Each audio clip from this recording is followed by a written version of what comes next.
Hello hello Vivaan എല്ലാവർക്കും സുഖാണെന്ന് വിശ്വസിക്കുകയാണ്.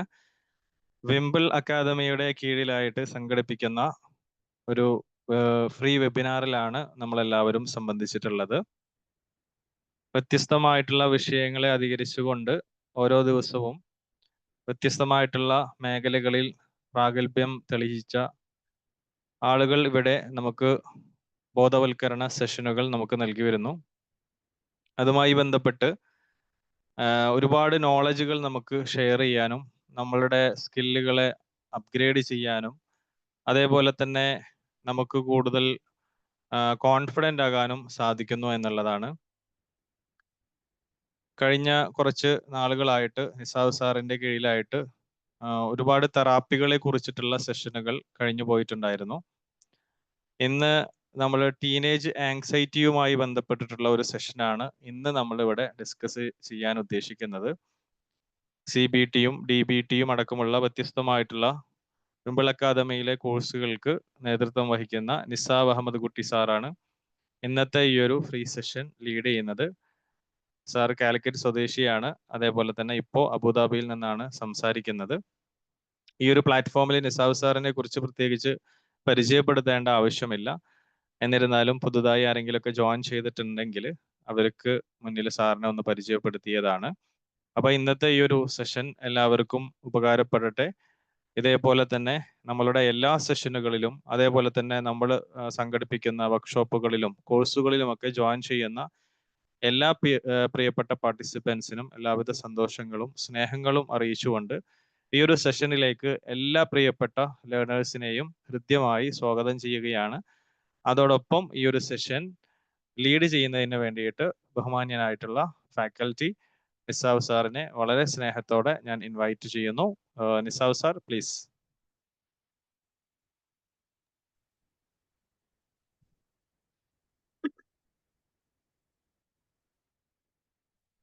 Okay, thank you, sir. Hello, good evening. Good evening, sir. Good evening. Good evening. എന്താണ് വിശേഷങ്ങളൊക്കെ ഉണ്ടായിരുന്നു?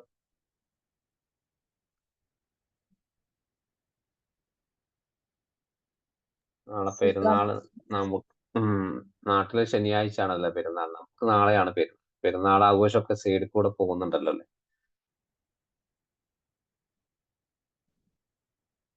Anyway നമ്മുടെ ഇന്നത്തെ ഒരു സാറ് പറഞ്ഞതുപോലെ ഞാൻ എന്നെ കുറിച്ച് കൂടുതലായിട്ടൊരു പ്രൊഫൈൽ പിക്ചർ ഞങ്ങൾക്ക് തരുന്നില്ല. സ്ഥിരമായിട്ട് നിങ്ങളുടെ ഇടയിൽ കൂടെ ഇങ്ങനെ വരുന്നത് കൊണ്ടേ പ്രത്യേകിച്ച് എന്നെ പറ്റി പറയേണ്ട ആവശ്യമില്ല. അപ്പോൾ നമ്മളെ ഇന്നത്തെ ഒരു പ്രധാനമായിട്ടുള്ള ഒരു ടോപ്പിക്കിലേക്ക് തന്നെ പോവാം. നമുക്ക് ഡിസ്കഷനിലേക്ക് പിന്നെ വരാം. എന്തെങ്കിലുമൊക്കെ ബുദ്ധിമുട്ടുകൾ മനസ്സിലാവാത്തതുണ്ടെങ്കിൽ നമുക്ക് ഇടയ്ക്ക് അത് ചോദിക്കാം. ഇന്ററാക്റ്റീവ് ആവുക.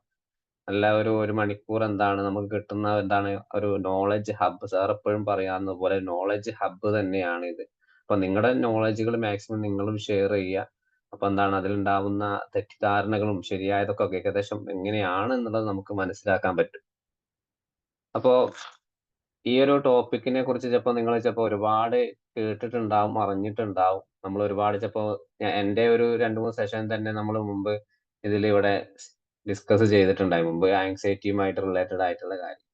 അപ്പോ ഇന്നത്തെ ഒരു പ്രധാനമായിട്ട് നമുക്കൊരു ടീനേജ്, അതായത് നമ്മുടെ ഒരു കൗമാരക്കാലം എന്നൊക്കെ പറയുമ്പോൾ ഇപ്പോഴത്തെ ഒരു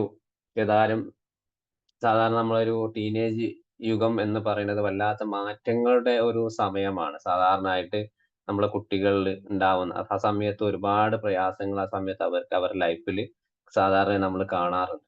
അപ്പോൾ ഈ ഒരു കൗമാരക്കാർ എന്ന് പറയുമ്പോൾ അവരുടെ ലൈഫിൽ പ്രധാനമായിട്ടും പല സ്റ്റേജുകളിലൂടെ കടന്നു പോകുന്നുണ്ട്. അപ്പോൾ നോർമലായിട്ട് ചിലപ്പോൾ നമുക്ക് ഈ കുട്ടികൾക്ക് ഇങ്ങനെ എന്തെങ്കിലും പ്രയാസങ്ങളും ബുദ്ധിമുട്ടുകളും ഒക്കെ ഉണ്ടെങ്കിൽ നമ്മൾ ഒന്ന് പറയും എന്താണ് കുട്ടിക്ക് മടിയാണ്, അല്ലെങ്കിൽ നമ്മൾ പറയും ഒരു ഉത്തരവാദിത്തമില്ലായ്മ, ഇറസ്പോൺസിബിൾ എന്നൊക്കെ പറയും. അല്ലെങ്കിൽ നമ്മൾ ഒന്ന് പറയും കുട്ടി വളരെ ഡ്രമാറ്റിക് ആണ്, നാടകീയമായിട്ട് എന്തെങ്കിലും കളി കളിക്കുകയാണ്, അവൾക്ക് പഠിക്കാൻ പറ്റുന്നില്ല, അല്ലെങ്കിൽ എന്ത് ജോലികൾ പറയുമ്പോൾ അതിനൊക്കെ ഒരു മടി കാണിക്കാൻ വേണ്ടിയിട്ട് കുട്ടി ഡ്രാമ കളിക്കുക. ഇങ്ങനെ പലതരത്തിലുള്ള കാര്യം നമ്മൾ വീട്ടിൽ നിന്ന് പൊതുവെ നമ്മളെ കുട്ടികളെ കുറിച്ച് നമ്മൾ പറയാറുണ്ട്. അപ്പോ ഇന്നത്തെ ഒരു കാലഘട്ടത്തെ അപേക്ഷിച്ച് നോക്കുമ്പോൾ മുമ്പത്തെ ഒരു 10 വർഷത്തെ മുമ്പ് അന്നത്തെ കാലത്ത് ഒരുപാട് കുറച്ച് ഒരു ആങ്സൈറ്റി ലെവൽ കുട്ടികൾ എന്താണ് ഈ പറഞ്ഞിട്ടുള്ള പേടിയും കാര്യങ്ങളും വളരെ കുറവായിരുന്നു. പക്ഷെ ഈ ഒരു ജനറേഷനിലേക്ക് വരുമ്പോൾ അത് 95% കുട്ടികൾക്ക് മാത്രമല്ല നമ്മുടെ ലൈഫിലൊക്കെ ഈ ഒരു ആങ്സൈറ്റി ലെവൽ പൊതുവെ നല്ല രീതിയിൽ ബാധിക്കുന്നുണ്ട്. അത് കാരണം എന്താണ് നമുക്ക് ആങ്സൈറ്റികൾ ഉണ്ടാവും, സ്ട്രെസ് ലെവൽ ഉണ്ടാവും, അതേപോലെ മാനസികമായിട്ടുള്ള ക്ഷീണങ്ങൾ ഒരുപാട് ഉണ്ടാവും. ചില ആളുകൾക്ക് എന്താണ് ഈ ഒരു ആങ്സൈറ്റി മൂലം അല്ലെങ്കിൽ ആങ്സൈറ്റി മൂലം എന്താണ് ഡിപ്രസീവ് ആയിട്ടുള്ള അവസ്ഥ അല്ലെങ്കിൽ OCD പോലെയുള്ള കാര്യങ്ങളിലൊക്കെ എന്താണ് ചെറുപ്രായത്തിൽ തന്നെ നമ്മുടെ കുട്ടികൾക്ക് കാണാറുണ്ട്. ഇപ്പൊ ജനറൽ ആയിട്ട് നിങ്ങൾ പഠിച്ചിട്ടുള്ള ഒരുപാട് സോഷ്യൽ ആങ്സൈറ്റികൾ ഉണ്ട്. നമുക്ക് ജനറൽ ആങ്സൈറ്റി ഡിസോർഡർ, അതേപോലെ സോഷ്യൽ ആങ്സൈറ്റി, പിന്നെ അതേ പാനിക് ഡിസോർഡറുകൾ, പിന്നെ അതേപോലെ ഈ ഒരു ഫിയറുമായിട്ട് ബന്ധപ്പെട്ടുള്ള ഫോബിയ, ഇങ്ങനെ പലതരത്തിലുള്ള എന്താണ് നമ്മൾ പൊതുവെ നമ്മൾ അറിഞ്ഞിട്ടുണ്ട്, കേട്ട് പഠിച്ചിട്ടുമുണ്ട്. അപ്പോ ഈ ഒരു ടീനേജ് യുഗത്തിലേക്ക് നമ്മൾ വരുമ്പോൾ ഏകദേശം 25% ആളുകൾക്കും കുട്ടികൾക്കും ഇപ്പത്തെ ഏകദേശം 12 കുട്ടികൾ ഉണ്ടെങ്കിൽ അതിൽ 11 കുട്ടികൾക്കും ഈ ഒരു ആങ്സൈറ്റി ലെവൽ അവരെങ്കിൽ ഈ ഒരു ഫേസ് ചെയ്യുന്നുണ്ട് എന്നുള്ളതാണ് ഇപ്പത്തെ ഒരു പ്രധാനമായിട്ടുള്ള ഒരു കണക്ക് എന്ന് പറയുന്നത്. അപ്പൊ അതുമായിട്ട് റിലേറ്റഡ് എന്താ ഈ ഒരു ആങ്സൈറ്റി ലെവൽ ഉള്ളത് കൊണ്ട് അവർക്ക് എന്താണ് അക്കാദമിക് ലെവലിൽ തന്നെ പോവാൻ, നല്ല രീതിയിൽ പോവാൻ, ഒരു കരിയർ ഉണ്ടാക്കിയെടുക്കാൻ ഒന്നും അവർക്ക് പറ്റുന്നില്ല. അക്കാദമിക് ലെവൽ വളരെയധികം ടെക്നിക്കൽ ഉപയോഗിക്കാൻ പറ്റുന്നില്ല. നല്ലൊരു ഫ്യൂച്ചറിലേക്ക് പോവാൻ നല്ലൊരു കോഴ്സുകൾ തിരഞ്ഞെടുക്കാൻ അവർക്ക് പറ്റുന്നില്ല. പിന്നെ അതേപോലെ എന്താണ് ഒരു ജോലിക്ക് അപ്ലൈ ചെയ്യുമ്പോൾ ഏറ്റവും കൂടുതൽ എന്താണ് ഇപ്പൊ അവർക്ക് തോന്നുകയാണ് ഈ ഒരു ആങ്സൈറ്റി, അതായത് നമ്മുടെ ലൈഫ് ഇന്നത്തെ കാലത്ത് വല്ലാത്ത എല്ലാ മേഖലയിലും കോമ്പറ്റീഷൻ ആണ്.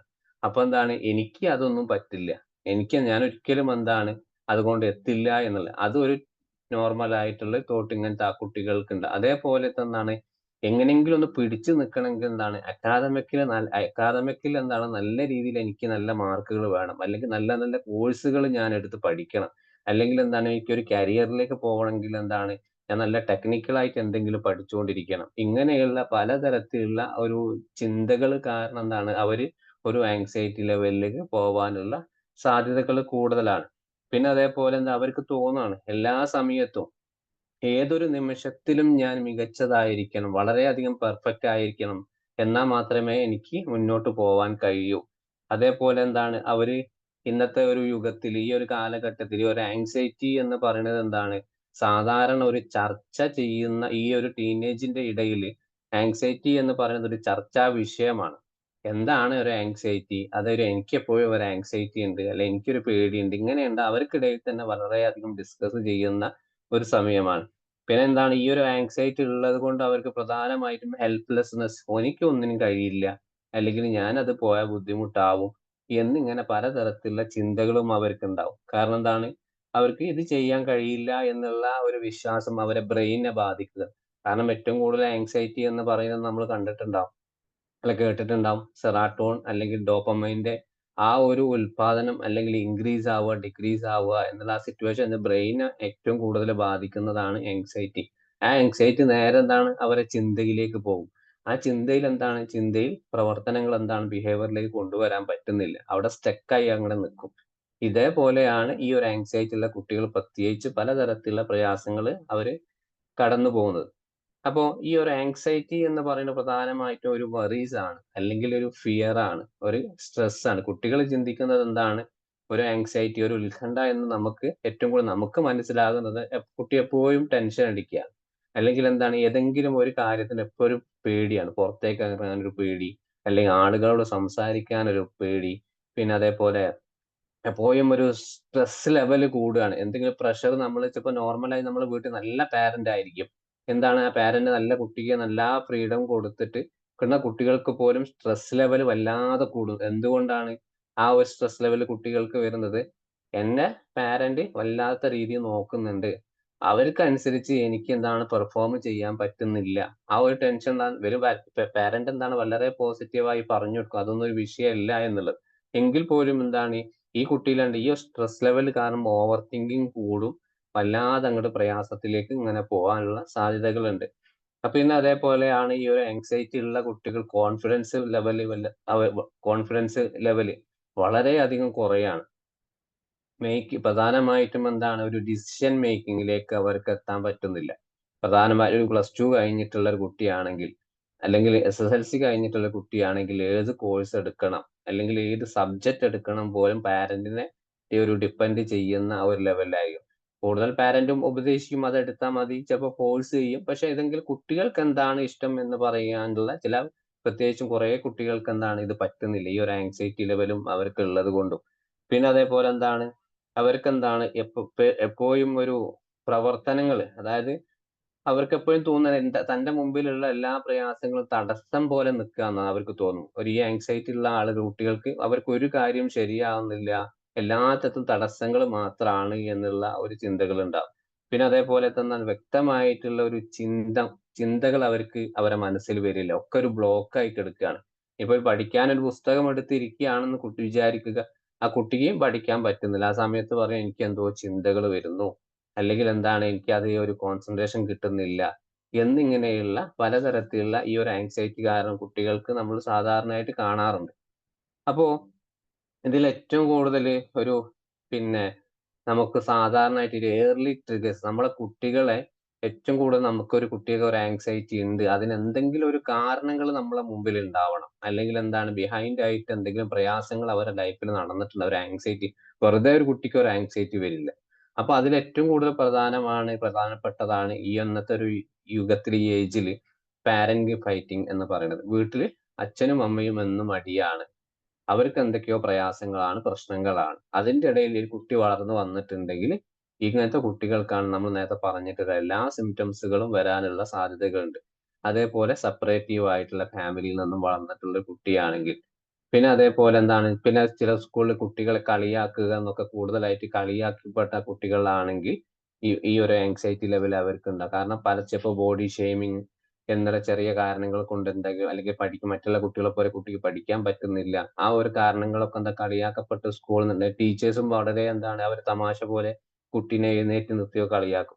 അപ്പൊ എന്താണ് ഈ ഒരു കുട്ടിക്ക് പിന്നീട് അങ്ങോട്ടുള്ള ലൈഫിലേക്ക് ഈ പറഞ്ഞിട്ട് ഒരു ആങ്സൈറ്റി ലെവൽ വളരെ കുറഞ്ഞതായിട്ട് പോലും തോന്നില്ല.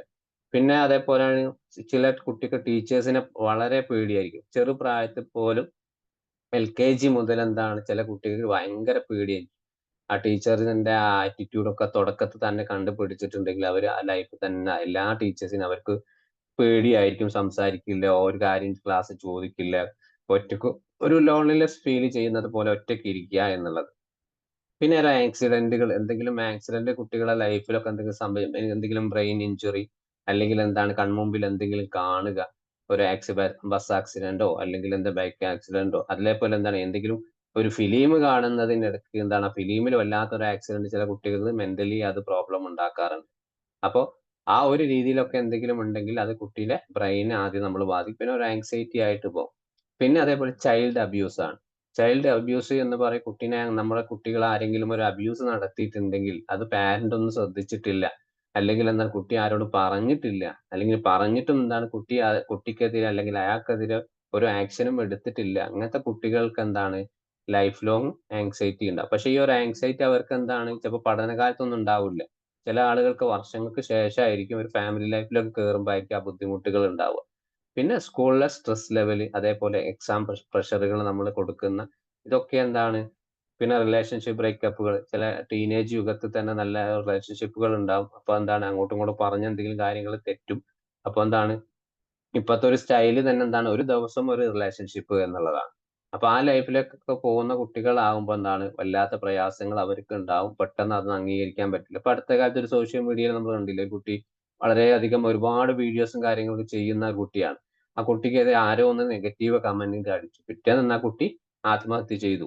കാരണം എന്താണ് കുട്ടിക്ക് അത് അക്സെപ്റ്റ് ചെയ്യാൻ പറ്റില്ല, ഏതാണ് പോസിറ്റീവ്. ഒരു സോഷ്യൽ മീഡിയ കളിക്കുന്ന സമയത്ത് നെഗറ്റീവുകൾ ഒരുപാട് വരും എന്ന് പറഞ്ഞു കൊടുക്കാൻ ആരുമില്ല.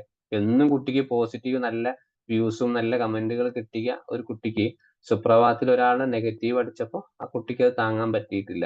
ഇതേപോലെ പല റിലേഷൻഷിപ്പിലും പല ബ്രേക്കപ്പ് പ്രേമബന്ധങ്ങൾ കുട്ടികൾക്ക് ഉണ്ടാവും. അതിൽ നിന്നൊക്കെ എന്താണ് പെട്ടെന്നൊക്കെ ഒന്ന് നമ്മൾ നിർബന്ധമായിട്ട് മാറ്റുന്ന സമയത്തോ, അല്ലെങ്കിൽ ചിലപ്പോൾ കുട്ടിക്ക് തന്നെ തോന്നുന്ന ഒരു ഓൺലൈൻ ബന്ധങ്ങൾ കുട്ടിക്ക് കിട്ടി, അപ്പൊ ആൾ എന്താണ് നേരിട്ടൊന്ന് കാണുന്ന സമയത്ത് അയാൾ കുറെ പ്രായമുള്ള ഒരാളാണ്, അപ്പൊ കുട്ടിക്ക് അക്സെപ്റ്റ് ചെയ്യാൻ പറ്റുന്നില്ല, കുട്ടി അയാൾ എന്നെ ചീറ്റ് ചെയ്തിട്ടുള്ളതാണ്, അപ്പൊ ഇങ്ങനത്തെ ഈ ഒരു സാഹചര്യത്തിലാണ് കുട്ടിക്ക് ഒരു ആങ്സൈറ്റി, പിന്നീട് എപ്പോ ഒരു ആങ്സൈറ്റി ഉണ്ടാവും, ഞാൻ ആരുമായിട്ട് റിലേഷൻഷിപ്പ് ഉണ്ടാകാൻ പാടില്ല, എല്ലാവരും എന്നെ പറ്റിക്കും എന്നുള്ള ഒരു ചിന്ത. പിന്നെ അതേപോലെയാണ് ഫൈറ്റ് വിത്ത് ഫ്രണ്ട്സ്. ഇപ്പത്തെ സ്കൂളുകളിലൊക്കെ എന്നും അടിയാണ് അങ്ങോട്ടും ഇങ്ങോട്ടും ഈ തരം തിരിഞ്ഞിട്ട്. അപ്പൊ അതൊക്കെ എന്താണ്, ചിലപ്പോ ഒന്നിനുമില്ലാത്ത കുട്ടികൾ ഉണ്ടാവും. ചിലപ്പോ ഇതില് 2 ഗ്യാങ്ങില് ഒരടിക്കും നോക്കി മാറി നിന്ന് നോക്കി നിൽക്കുന്ന ആളുകളുണ്ട്, കുട്ടികളുണ്ടാവും. അവർക്കൊക്കെ എന്താണ് ഒരു ആങ്സൈറ്റികളുണ്ട്. പിന്നെ അടി കിട്ടിയ കുട്ടികൾക്ക് എന്താണ്, അതും ഒരു ആങ്സൈറ്റി ലെവൽ. കാരണം എന്താ, അവർ വാശിയോടെ കൊണ്ടാണ് എങ്ങനെയെങ്കിലും പ്രതികരിക്കുക എന്നുള്ളതായി. പിന്നെ ഒരു പ്രതികരിക്കാത്ത സാഹചര്യം വരുമ്പോ എന്താണ്, ടീച്ചേഴ്സ് ഒക്കെ അത് വളരെയധികം സ്ട്രിക്റ്റ് ആയി നിർത്തി.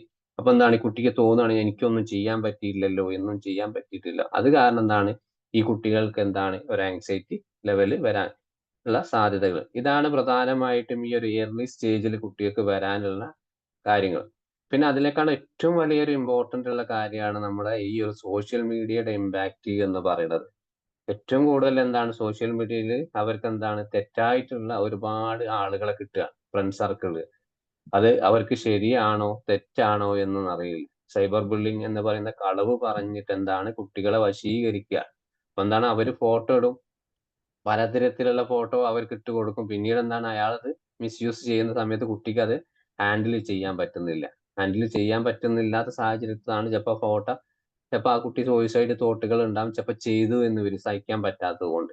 അപ്പൊ ആ സോഷ്യൽ മീഡിയ നല്ല രീതിയിൽ ഉപയോഗിക്കാൻ നമ്മൾ പറഞ്ഞു കൊടുത്തിട്ടില്ലെങ്കിൽ, അല്ലെങ്കിൽ ലിമിറ്റ് നമ്മൾ കൊടുത്തിട്ടില്ലെങ്കിൽ, ഈ നമ്മുടെ കുട്ടികൾക്ക് ഒരുപാട് പ്രയാസങ്ങൾ ലൈഫിന് തന്നെ ബാധിക്കാനുള്ള സാഹചര്യങ്ങൾ ഉണ്ടാവാറുണ്ട്. പിന്നെ അതേപോലെയാണ് ഇന്നത്തെ ഒരു 100%-ൽ 95% ആളുകളും സ്മാർട്ട് ഫോൺ ഉപയോഗിക്കുന്നതാ. ഈ ഒരു ടീനേജ് യുഗത്തിൽ ഏറ്റവും കൂടുതൽ അവർക്ക് ഇൻസ്റ്റഗ്രാം ഐഡികൾ ഉണ്ടാവും, വാട്സപ്പുകൾ ഉണ്ടാവും, ഫേസ്ബുക്കുകൾ ഉണ്ടാവും, എല്ലാത്തിലും. അതിൽ 45% ആളുകൾ ഡെയിലി എന്താണ് ഓൺലൈനിൽ തന്നെ ഇരിക്കുന്നവരാണ്. പ്രത്യേകിച്ച് ഈ ഒരു 2 മാസക്കാലമൊക്കെ എന്ന് പറഞ്ഞാല് അവര് 100% ഓൺലൈനിലായിരിക്കും. അതുകൊണ്ട് രാത്രി എന്താണ്, രാത്രി കാലങ്ങൾക്കൊന്നും പിന്നെന്താണ് അവർക്ക് ഉറക്കം ഉണ്ടാവില്ല, പകലൊക്കെ ആയിരിക്കും ഉറങ്ങുക. ഇങ്ങനെ പലതരത്തിൽ അവർക്ക് ഫുൾ ടൈം ഇരിക്കുന്നത് കൊണ്ട്. പിന്നെ ഒരു 25% ആളുകളാണ് ഒരു നെഗറ്റീവ് ഒരു ഇമ്പാക്റ്റിൽ പെട്ടുകുടുങ്ങുക. അപ്പൊ എന്താണ്, ചില ബാക്കിയുള്ള ആളുകൾ എന്താണ്, കുറെ ആളുകൾ ഇത് ശരിയും തെറ്റൊക്കെ തിരിച്ചറിയാനുള്ള കുട്ടികൾക്ക് ഉണ്ടാവും. പക്ഷെ ഒരു 25% ആളുകൾ എന്ത് ചെയ്യും, ഇതിൽ പെട്ടുപോകും. ഇങ്ങനത്തെ ആളുകളിൽ, അല്ലെങ്കിൽ വശീകരണത്തിൽ, എന്തെങ്കിലും പ്രയാസങ്ങളിൽ, അല്ലെങ്കിൽ മയക്കുമരുന്നുകളിലൊക്കെ ഗ്യാങ്ങുകളിലൊക്കെ ഇങ്ങനത്തെ കുട്ടികൾ പെട്ടുപോവാനുള്ള ഒരു എന്താണ് ഒരു സ്റ്റാറ്റസ് നമുക്ക് പൊതുവെ നമ്മൾ എന്താണ് വാർത്താ മാധ്യമങ്ങളിൽ കാണാറുണ്ട്. പിന്നെ ഇതില് ഏറ്റവും കൂടുതൽ ഒരു സോഷ്യൽ മീഡിയന്റെ ഒരു ഹാംഫുൾ എന്ന് പറയുന്നത് അവിടെ സൂയിസൈഡ് ആണ്. നമ്മൾ നേരത്തെ പറഞ്ഞിട്ടുള്ള കേസുകളൊക്കെ അങ്ങനെയാണ്, സൂയിസൈഡ് തോട്ടുമായിട്ട് ബന്ധപ്പെട്ടിട്ടുള്ളതാണ്. അപ്പോ ഏറ്റവും കൂടുതൽ എന്താണ് ഒരു തെറ്റായിട്ടുള്ള ഒരു റിലേഷൻഷിപ്പോ അല്ലെ കണക്ഷനും കൂടെ ആയിരിക്കും ഈ ഒരു നേരത്തെ പറഞ്ഞിട്ടുള്ള ആ ഒരു കാര്യം. ഒരു ഫോട്ടോ ഇട്ട് കൊടുക്കുക, അല്ലെങ്കിൽ എന്ത് റിലേഷൻഷിപ്പ് കൊടുക്കുക, പ്രണയബന്ധത്തിലായി. അപ്പൊ സാഹചര്യങ്ങളൊക്കെ എന്താണ്, അയാൾ എന്നെക്കൂടെ 50 വയസ്സ് കൂടുതലാണ്, 55 വയസ്സ് കൂടുതലാണ്, അല്ലെങ്കിൽ എന്താണ് ഈ ഒരു ആക്സെപ്റ്റന്റ് വീട്ടുകാർ അംഗീകരിക്കില്ല, പാരന്റ് അംഗീകരിക്കില്ല. അങ്ങനെ പല പ്രശ്നങ്ങൾ വീട്ടുകാർ അറിഞ്ഞു. ഇതൊക്കെ എന്താണ് ഒരു തെറ്റായിട്ടുള്ള ഒരു ധാരണയിൽ കൂടെ പോകുന്നവരാണ് ഒരു സോഷ്യൽ മീഡിയയിലൂടെ.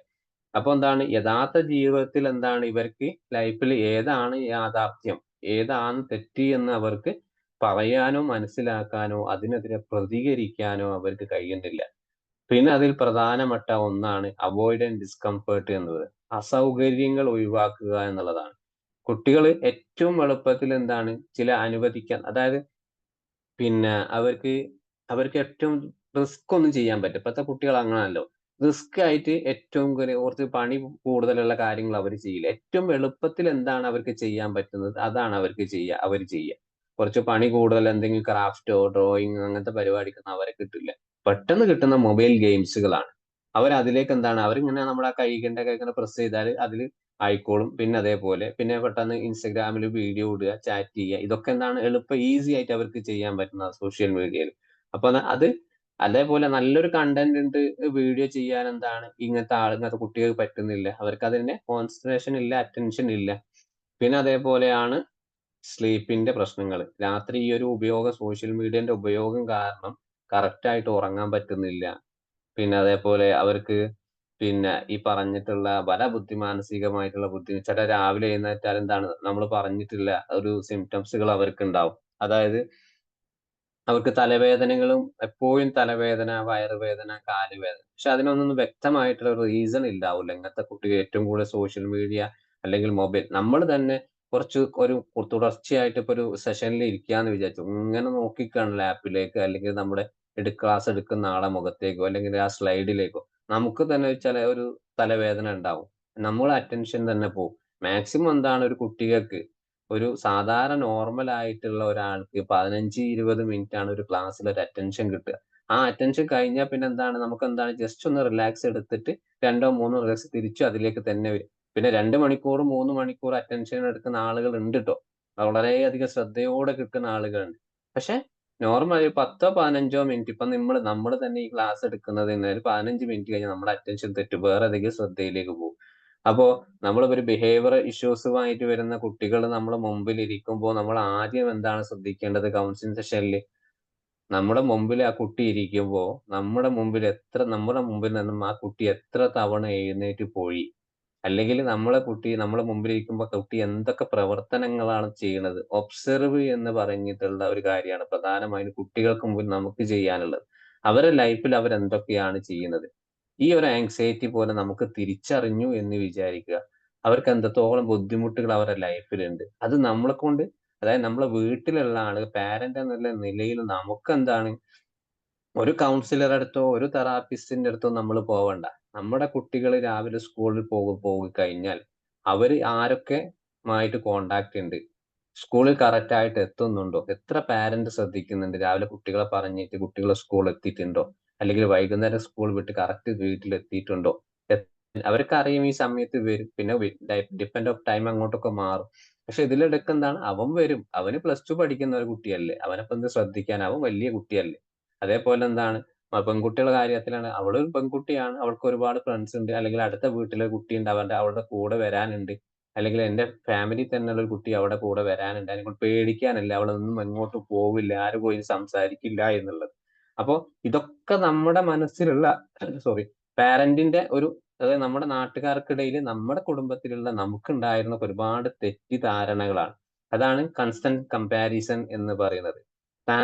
ഈ ഒരു നമ്മുടെ ചിന്ത ഉള്ളത് കൊണ്ട് തന്നെ പല പാരന്റുകളും നമ്മുടെ കുട്ടികളെ മറ്റുള്ള കുട്ടികളുമായിട്ട് താരതമ്യം ചെയ്യൂല. താരതമ്യം ചെയ്താൽ എന്താണ് അവിടെ കുട്ടിക്ക് പ്രശ്നമായി. ഈ കുട്ടിക്ക് നോർമലായി എന്റെ കുട്ടിക്ക് ഇത്രയൊക്കെ പഠിക്കാൻ കഴിയും. ഇതൊക്കെ ഒരു അവയർനെസ് ഉണ്ടാവും. കമ്പാരിസൺ വേറെ ലെവൽ വേറെയുണ്ട്.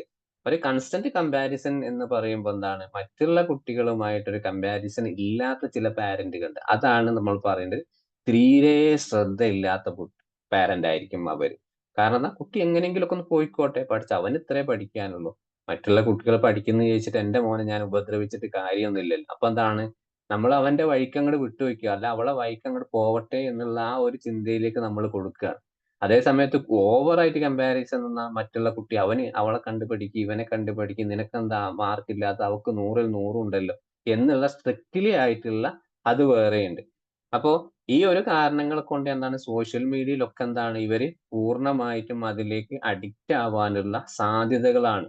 ഈ ഒരു സോഷ്യൽ മീഡിയ നമ്മൾ ഇന്നത്തെ കാലത്ത് അറ്റ്ലീസ്റ്റ് എന്റെ ചെറിയൊരു മോള് പോലും ഇപ്പൊ ഒരു 6 മാസങ്ങൾക്ക് മുമ്പ് വരെ എന്താണ് ഭക്ഷണം കഴിക്കാൻ പോലും വളരെയധികം ഭക്ഷണം കഴിക്കാനൊക്കെ മൊബൈൽ ഇല്ലാണ്ട് നടക്കൂല. അപ്പൊ എന്താണ് അത് പതിയെ പതിയെ എന്താണ് വൈഫ് എന്ത് ചെയ്തു കൊടുത്ത് ഒഴിവാക്കി കാരണം എന്താ 3-4 വയസ്സാകുമ്പോ സമയത്ത് തന്നെ മൊബൈൽ ആൾ കയ്യിലായി, അഡിക്ഷനായി. അത് മാറ്റാൻ പറ്റാത്ത ഒരു അവസ്ഥയിലാണ്. അപ്പൊ എന്താണ് നമ്മൾ എന്ത് ചെയ്യും? തൽക്കാലം കുട്ടി ഒന്ന് അടങ്ങി ഇരിക്കട്ടെ, ഒരു സ്ഥലത്ത് ഇരിക്കട്ടെ, നമുക്ക് എന്തെങ്കിലും വേറെ എന്തെങ്കിലും പരിപാടി ചെയ്യാം അല്ലെങ്കിൽ പണിതെടുക്കാം എന്നുള്ള ചിന്ത ഉള്ളത് കൊണ്ട് നമ്മൾ എന്ത് ചെയ്യും? കൊടുത്ത് ഏൽപ്പിക്കുന്ന ഒരു സാധനമാണ് മൊബൈൽ എന്ന് പറയുന്നത്. പിന്നെ എന്താണ് കുട്ടിക്ക് അത് നിരന്തരമായിട്ട് അത് ഉപയോഗിച്ചു പോകും. കുട്ടിക്ക് അത് ഇല്ലാണ്ടായി പോകും. അപ്പൊ ആരാണ് അവിടെ കുട്ടിക്ക് പഠിപ്പിച്ചു കൊടുത്തത് മൊബൈൽ? നമ്മൾ തന്നെയാണ്. പിന്നെ നമ്മളത് കുറ്റം പറഞ്ഞിട്ട് കാര്യമില്ല. അപ്പൊ അതേപോലെ എന്താണ് ചെറിയ കുട്ടികൾ പോലും ഈ ഒരു സോഷ്യൽ മീഡിയയിൽ ഇതാവുന്ന ഒരു കാലഘട്ടമാണ് ഇന്നത്തേത്.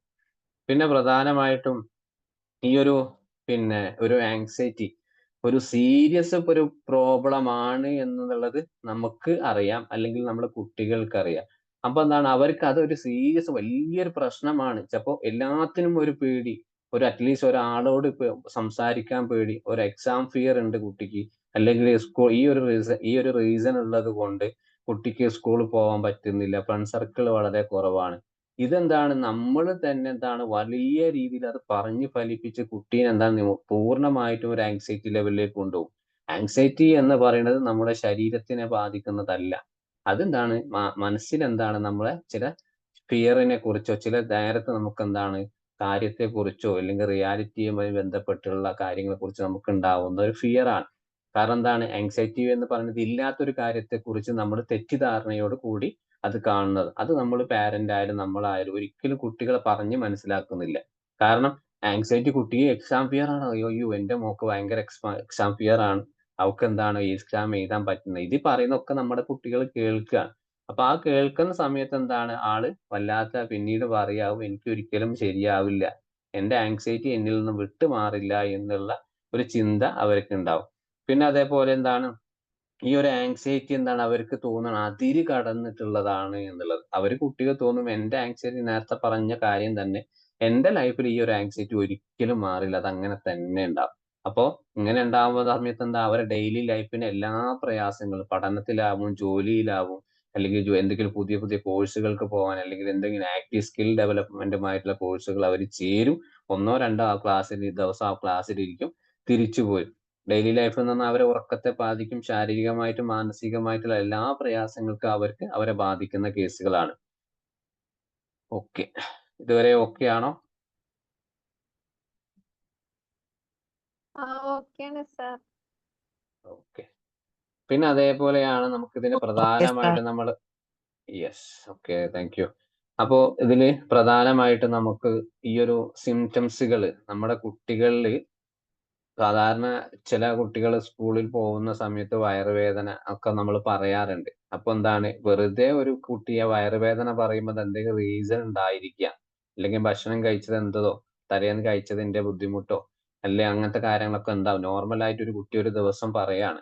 അതേ സമയത്ത് നിരന്തരമായിട്ട് ഒരു കുട്ടി പറയാണ് സ്കൂളിൽ പോകുന്ന സമയത്ത് എനിക്ക് തലവേദനയാണ്, കാലുവേദനയാണ്, തലചുറ്റലുണ്ട്, അല്ലെങ്കിൽ എന്താണ് മറ്റു തരത്തിലുള്ള പെയിൻ ആയിട്ടുള്ള കാര്യങ്ങൾ അവർ പറയാണ്. അത് വ്യക്തമായി നമ്മൾ ഡോക്ടറെ അടുത്ത് കൊണ്ടുപോയി അതിന് വ്യക്തമായിട്ടുള്ള ഒരു റീസൺ ഇല്ല. അപ്പൊ നമ്മള് വിചാരിക്കണം ഇങ്ങനത്തെ ഒരു കുട്ടിക്ക് ആങ്സൈറ്റി ലെവൽ കൂടുതലാണ്. പിന്നെ അതേപോലെ നമ്മളെ റീഅഷ്വറൻസ് സീക്കിംഗ് എന്ന് പറഞ്ഞിട്ട് എല്ലാത്തിനും മറ്റുള്ള ആളുകളോട് ഡിപ്പെൻഡ് ചെയ്യാണ്. ഒരു കാര്യം ഒരു പുസ്തകത്തിൽ എഴുതണമെങ്കിൽ വീട്ടിലെ അമ്മയെ വിളിച്ച് ചോദിക്കുക ഇതെങ്ങനെ എഴുതിയാ പോരെ, അല്ലെങ്കിൽ എന്താണ് ഒരു ഡ്രസ്സ് എടുക്കുന്ന സമയത്ത് ഡ്രസ്സ് കുളിച്ചു വന്ന ഡ്രസ്സ് ഇതാ എനിക്ക് ഈ ഡ്രസ്സ് ഞാൻ ഇടട്ടെ. കുട്ടീന്റെ ഇഷ്ടം അവിടെ നോക്കുന്നില്ല കുട്ടി. എനിക്ക് ഇതിട്ടാ കുഴപ്പമൊന്നുമില്ല. എന്നിട്ട് വീട്ടിൽ അമ്മയോട് അച്ഛനോട് എല്ലാവരോടും ചോദിക്കും ഞാൻ ഇതിട്ടാ എങ്ങനെ ഉണ്ടാവും. എല്ലാത്തിനും എന്താണ് ഒരു റീഅഷ്വറൻസ് മറ്റുള്ള ആളുകളുടെ സഹായം തേടുന്നത്. അതൊക്കെ നമ്മൾ എന്താണ് ഇത് സംസാരിക്കുന്ന സമയത്ത് സിമ്പിൾ ആയിട്ടുള്ള കാര്യങ്ങളാണ്. ഡ്രസ്സ് എടുക്കുക ഉപയോഗിക്കുക അത് നീ ഇട്ടോ നമ്മൾ പറയും. പക്ഷെ നമ്മൾ കുട്ടിയുടെ ഒരു ആങ്സൈറ്റി ശ്രദ്ധിക്കുന്നില്ല.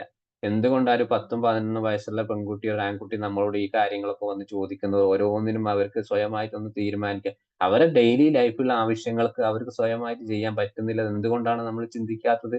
കാരണം നമുക്കത് മനസ്സിലാവുന്നില്ല കുട്ടികളുടെ ഈ ഒരു ആങ്സൈറ്റി നേടൽ. പിന്നെന്താണ് അവർക്ക് ഈ ഒരു സ്കൂളിൽ പുതുതായിട്ട് സ്കൂൾ തുറക്കുമ്പോൾ വല്ലാത്തൊരു ടെൻഷൻ ആയിരിക്കും. സ്കൂൾ പുതുതായിട്ട് ക്ലാസ്സിലേക്ക് പോകുന്ന സമയത്ത്. അല്ലെങ്കിൽ എന്താണ് സ്കൂൾ തുറന്നു കഴിഞ്ഞാൽ അല്ലെങ്കിൽ സ്കൂൾ അടച്ചു കഴിഞ്ഞാൽ സാധാരണ കുട്ടികൾക്ക് സന്തോഷവും ഇതൊക്കെ ഉണ്ടാവുക. പക്ഷെ ചില ആങ്സൈറ്റി ലെവലുള്ള കുട്ടികൾക്ക് എന്താണ് സ്കൂൾ അടച്ചു കഴിഞ്ഞാലും പ്രശ്നമാണ്, തുറന്നു കഴിഞ്ഞാലും പ്രശ്നങ്ങളാണ്. അവർക്ക് ചില കുട്ടികൾക്ക് പോവാനുള്ള ഒരു മടിയും കാര്യങ്ങളും തുടങ്ങും. ചില കുട്ടികൾ അടച്ചു കഴിഞ്ഞാൽ എന്താണ് ആ ഒരു ആങ്സൈറ്റി എനിക്ക് മാറുന്നില്ലല്ലോ, സ്കൂൾ അടച്ചിട്ട് മാറുന്നില്ല, അതുകൊണ്ട് ഇടയ്ക്കൊക്കെ പോകുന്നത് തന്നെയാണ് നല്ലത് എന്നുള്ള ആ ഒരു ചിന്ത ഉള്ളത് കൊണ്ട്. പിന്നെ അതേപോലെ എന്താണ് അവരുടെ ഈ ഒരു എപ്പോഴും കരഞ്ഞുകൊണ്ടിരിക്കുന്ന ഒരു സ്വഭാവം. എന്ത് കാര്യം നമ്മൾ അവരുടെ കുട്ടികളോട് പറഞ്ഞാലും ആദ്യത്തെ ഒരു ബിഹേവിയർ റെസ്പോൺസ് കരച്ചിലായിരിക്കും കുട്ടിക്ക്.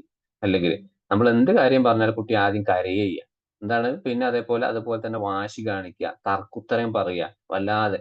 ഇപ്പൊ അടുത്ത കാലത്ത് ഒരു കേസ് എന്റെ അടുത്ത് വന്നിട്ടുള്ളത് ഒരു 17 വയസ്സുള്ള പെൺകുട്ടിയാണ്. അപ്പൊ അവര് വന്നിട്ടുള്ളത് ഇവൾക്ക് ഒരു പേഴ്സണൽ ആയിട്ട് കൗൺസിലിംഗ് വേണം. കാരണം അത്യാവശ്യം വലിയ പെൺകുട്ടിയാണ്. ഇവളൊന്നും പറഞ്ഞാലൊന്നും കേൾക്കില്ല. ഭയങ്കര വാശിയാണ് എന്നും പറഞ്ഞിട്ടാണ് നമ്മളെ കൊണ്ടുപോകുന്നത്. എന്നോട് കുട്ടിയുടെ ഫാദർ പറയുന്നു, എന്നോട് ഇടയ്ക്കിടയ്ക്ക് ഇങ്ങനെ തർക്കുത്തരം പറയുന്നു. അപ്പൊ ഇത് വല്ലാത്തൊരു പ്രശ്നമായിട്ട് എന്താണ് വീട്ടുകാരോ കുടുംബക്കാരോ വരുന്നത് നോക്കിയിട്ട് കാര്യമില്ല. അവരെന്താണ് കുട്ടിക്ക് തോന്നിയത് പറയാന്നാണ് ഇവര് പറയണത്. പക്ഷെ നമ്മളൊരു ഡയഗ്നോസിസ് ചെയ്യുന്ന സമയത്ത് നമ്മൾ വ്യക്തമായിട്ടുള്ള ഒരു ധാരണകൾ ഉണ്ടാവും. എന്തുകൊണ്ട് അവിടെ വേണമെങ്കിൽ നമ്മുടെ ഈ ഒരു ABC മോഡലൊക്കെ കുട്ടിക്ക് ഈ ഒരു പ്രയാസം പറയുന്നത് രക്ഷിതാക്കളോട് തന്നെ ചോദിക്കാം. എന്ന് മുതലാണ് ഇത് വന്നിട്ടുണ്ടായിരുന്നത്? അല്ലെങ്കിൽ ഈ ഒരു കുട്ടി ഈ ഒരു സിറ്റുവേഷൻ വരുന്ന സമയത്ത് കുട്ടി എങ്ങനെയായിരുന്നു? ഈ ഒരു കുട്ടി സ്വഭാവശേഷം കുട്ടിന്റെ പെരുമാറ്റത്തിൽ ഏറ്റവും കൂടുതലായിട്ട് ഇമ്പാക്ട് ഉണ്ടായത് എപ്പോഴൊക്കെ ഏതൊക്കെ സമയങ്ങളിലാണ്? അപ്പൊ ഈ ഒരു കാര്യം കുട്ടിന്റെ പാരന്റിനോട് ചോദിച്ച സമയത്ത് ആദ്യമായിട്ട് കുട്ടി എന്നോട് എതിർത്ത് കാണിച്ചത് വീട്ടിലേക്ക് 2, 3 ആൾക്കാര് വന്ന സമയത്ത് ഫാമിലിന്നൊക്കെ സമയത്ത് അവള് ക്ലാസ്സിൽ കഴിഞ്ഞ് വീട്ടിലേക്ക് കേറി വരികയാണ്. അപ്പൊ ആ കേറി വരുന്ന സമയത്ത് അച്ഛനൊന്ന് ഷൈൻ ചെയ്യാനോ എന്നൊന്നറിയില്ല. "നീ എന്തായാലും ഇത്രയും നേരം എവിടെയായിരുന്നുന്ന് കുട്ടിയോട് ചോദിച്ചുന്ന്." അപ്പൊ ആ കുട്ടി ആ സ്പോട്ടിൽ പറഞ്ഞെന്താണ്, "ഞാൻ ക്ലാസ്സിൽ പോയതാണ്. പിന്നെ കൂടുതൽ ചോദ്യങ്ങൾ എന്നോട് ചോദിക്കണ്ടാന്ന്." കാരണം എന്താണ്? സിറ്റുവേഷൻ വേറെയാണ്. കുട്ടി ചിലപ്പോ സ്കൂളിൽ പോയി ക്ഷീണിച്ചിട്ട് അല്ലെങ്കിൽ ആ ടെൻഷൻ കാര്യങ്ങളൊക്കെ ആയിരിക്കാം. വേറെ എന്തെങ്കിലും തരം സ്ട്രെസ് ലെവലൊക്കെ ഉണ്ടാവും ക്ലാസ്സിലെ.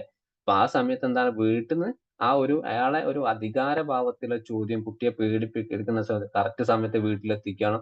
ഈ ഒരു പരിപാടിയൊന്നും ഇവിടെ നടക്കില്ല എന്നൊക്കെ പറഞ്ഞ് കുട്ടിയെ വിളിച്ചപ്പോ കുട്ടി എന്താ പ്രതികരിച്ചു തുടങ്ങി. കാരണം എന്താണ്? ആ പ്രതികരിച്ച സമയത്ത് അച്ഛനൊന്ന് സൈലന്റ് ആയി. പെട്ടെന്ന് ഇയാള് സ്വന്തം മകളെ ഭാഗത്തുനിന്ന് അങ്ങനെ കിട്ടിയപ്പോ പിന്നീട് എന്താണ്? ആ കുട്ടി അത് ഒരു സേഫ്റ്റി ബിഹേവിയർ ആയിട്ട് ഉപയോഗിച്ചു എന്നുള്ളതാണ്. ആരെങ്കിലും എന്ത് ചോദിച്ചു കഴിഞ്ഞാല് തർക്കുത്തരം പറയുക എന്നുള്ളത്. തർക്കുത്തരം പറഞ്ഞാൽ പിന്നെന്താണ്? അവിടെ ആളുകളൊന്നും മിണ്ടില്ല, എന്നെ ഒന്നും പറയില്ല എന്നുള്ള ഒരു ചിന്ത കുട്ടി വന്നു. കുട്ടി ഓൾറെഡി ആങ്സൈറ്റി ലെവലുള്ള കുട്ടിയാണ്. അപ്പൊ ഇങ്ങനെ എന്താണ് പല ഇഷ്യൂസും ആയിട്ട് നമ്മളെ മുമ്പിൽ വരും. അവരെന്താണ് റെസ്പോൺസ് കരച്ചിലായിരിക്കാം, ഷൗട്ടിംഗ് ആയിരിക്കാം, പലതരം നമ്മളോട് കാണിക്കാം. ചിലപ്പോ എന്താണ് മിണ്ടാതെ നമ്മൾ പറയുന്ന സ്ഥലത്ത് നിന്ന് എഴുന്നേറ്റ് പോയിക്കൊണ്ടിരിക്കും. ഇങ്ങനെ പലതരത്തിലുള്ള എന്താണ് ഈ ഒരു ടാൻട്രംസ് ബിഹേവിയർ അവരെ കാണിക്കാനുള്ള. പിന്നെ അതേപോലെ എന്താണ് പിന്നെ അവർക്കെന്താണ് ഉറങ്ങാൻ വല്ലാത്തൊരു ബുദ്ധിമുട്ടൊക്കെ ആയിരിക്കും ഇവരുടെ ലൈഫില്. രാത്രി തീരെ ഉറക്കം കിട്ടുന്നില്ല. അല്ലെങ്കിൽ ഉറക്കത്തിന്ന് ചിലപ്പോ ഒരു മണിക്കൂറൊക്കെ ഉറങ്ങി പിന്നെ ഉണരുക, പിന്നെയും കിടക്കുക. പിന്നെ അഥവാ ചെറിയ കുട്ടികളൊക്കെ ആണ് ചെറുപ്പത്തിൽ രാത്രി ഭയങ്കര കരച്ചിലായിരിക്കും. ചില കുട്ടികൾക്ക് രാവിലെ എഴുന്നേറ്റ് കഴിഞ്ഞാൽ തന്നെ എന്താണ് അവർ തൂങ്ങിയിരിക്കുന്നതായിട്ട് തോന്നുന്നത്. ഇതൊക്കെ എന്താണ് ഒരു ടീനേജ് സ്റ്റേജിലേക്ക് എത്തുമ്പോ അവരുടെ ഈ ഒരു ആങ്സൈറ്റി ലെവൽ ഇങ്ങനെ കൂടിക്കൊണ്ടിരിക്കും.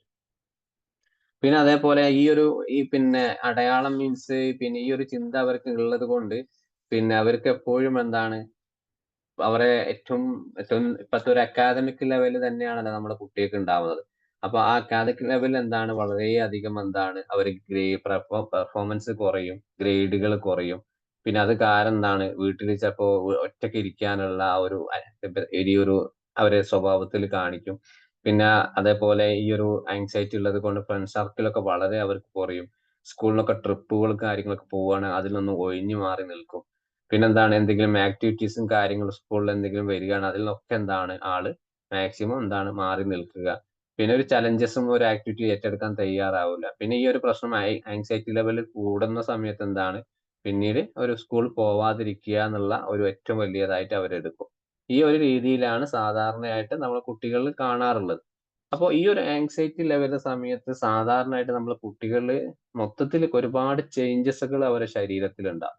അപ്പൊ നിങ്ങളൊരു ആങ്സൈറ്റിയെ കുറിച്ച് കൂടുതലായിട്ടൊന്നും ഞാൻ പറഞ്ഞു പോകുന്നില്ല. ഒരുപാട് ഡിസോർഡറും അസോസിയേറ്റ് ആയിട്ടും ഒരുപാട് കാര്യങ്ങളുണ്ട്.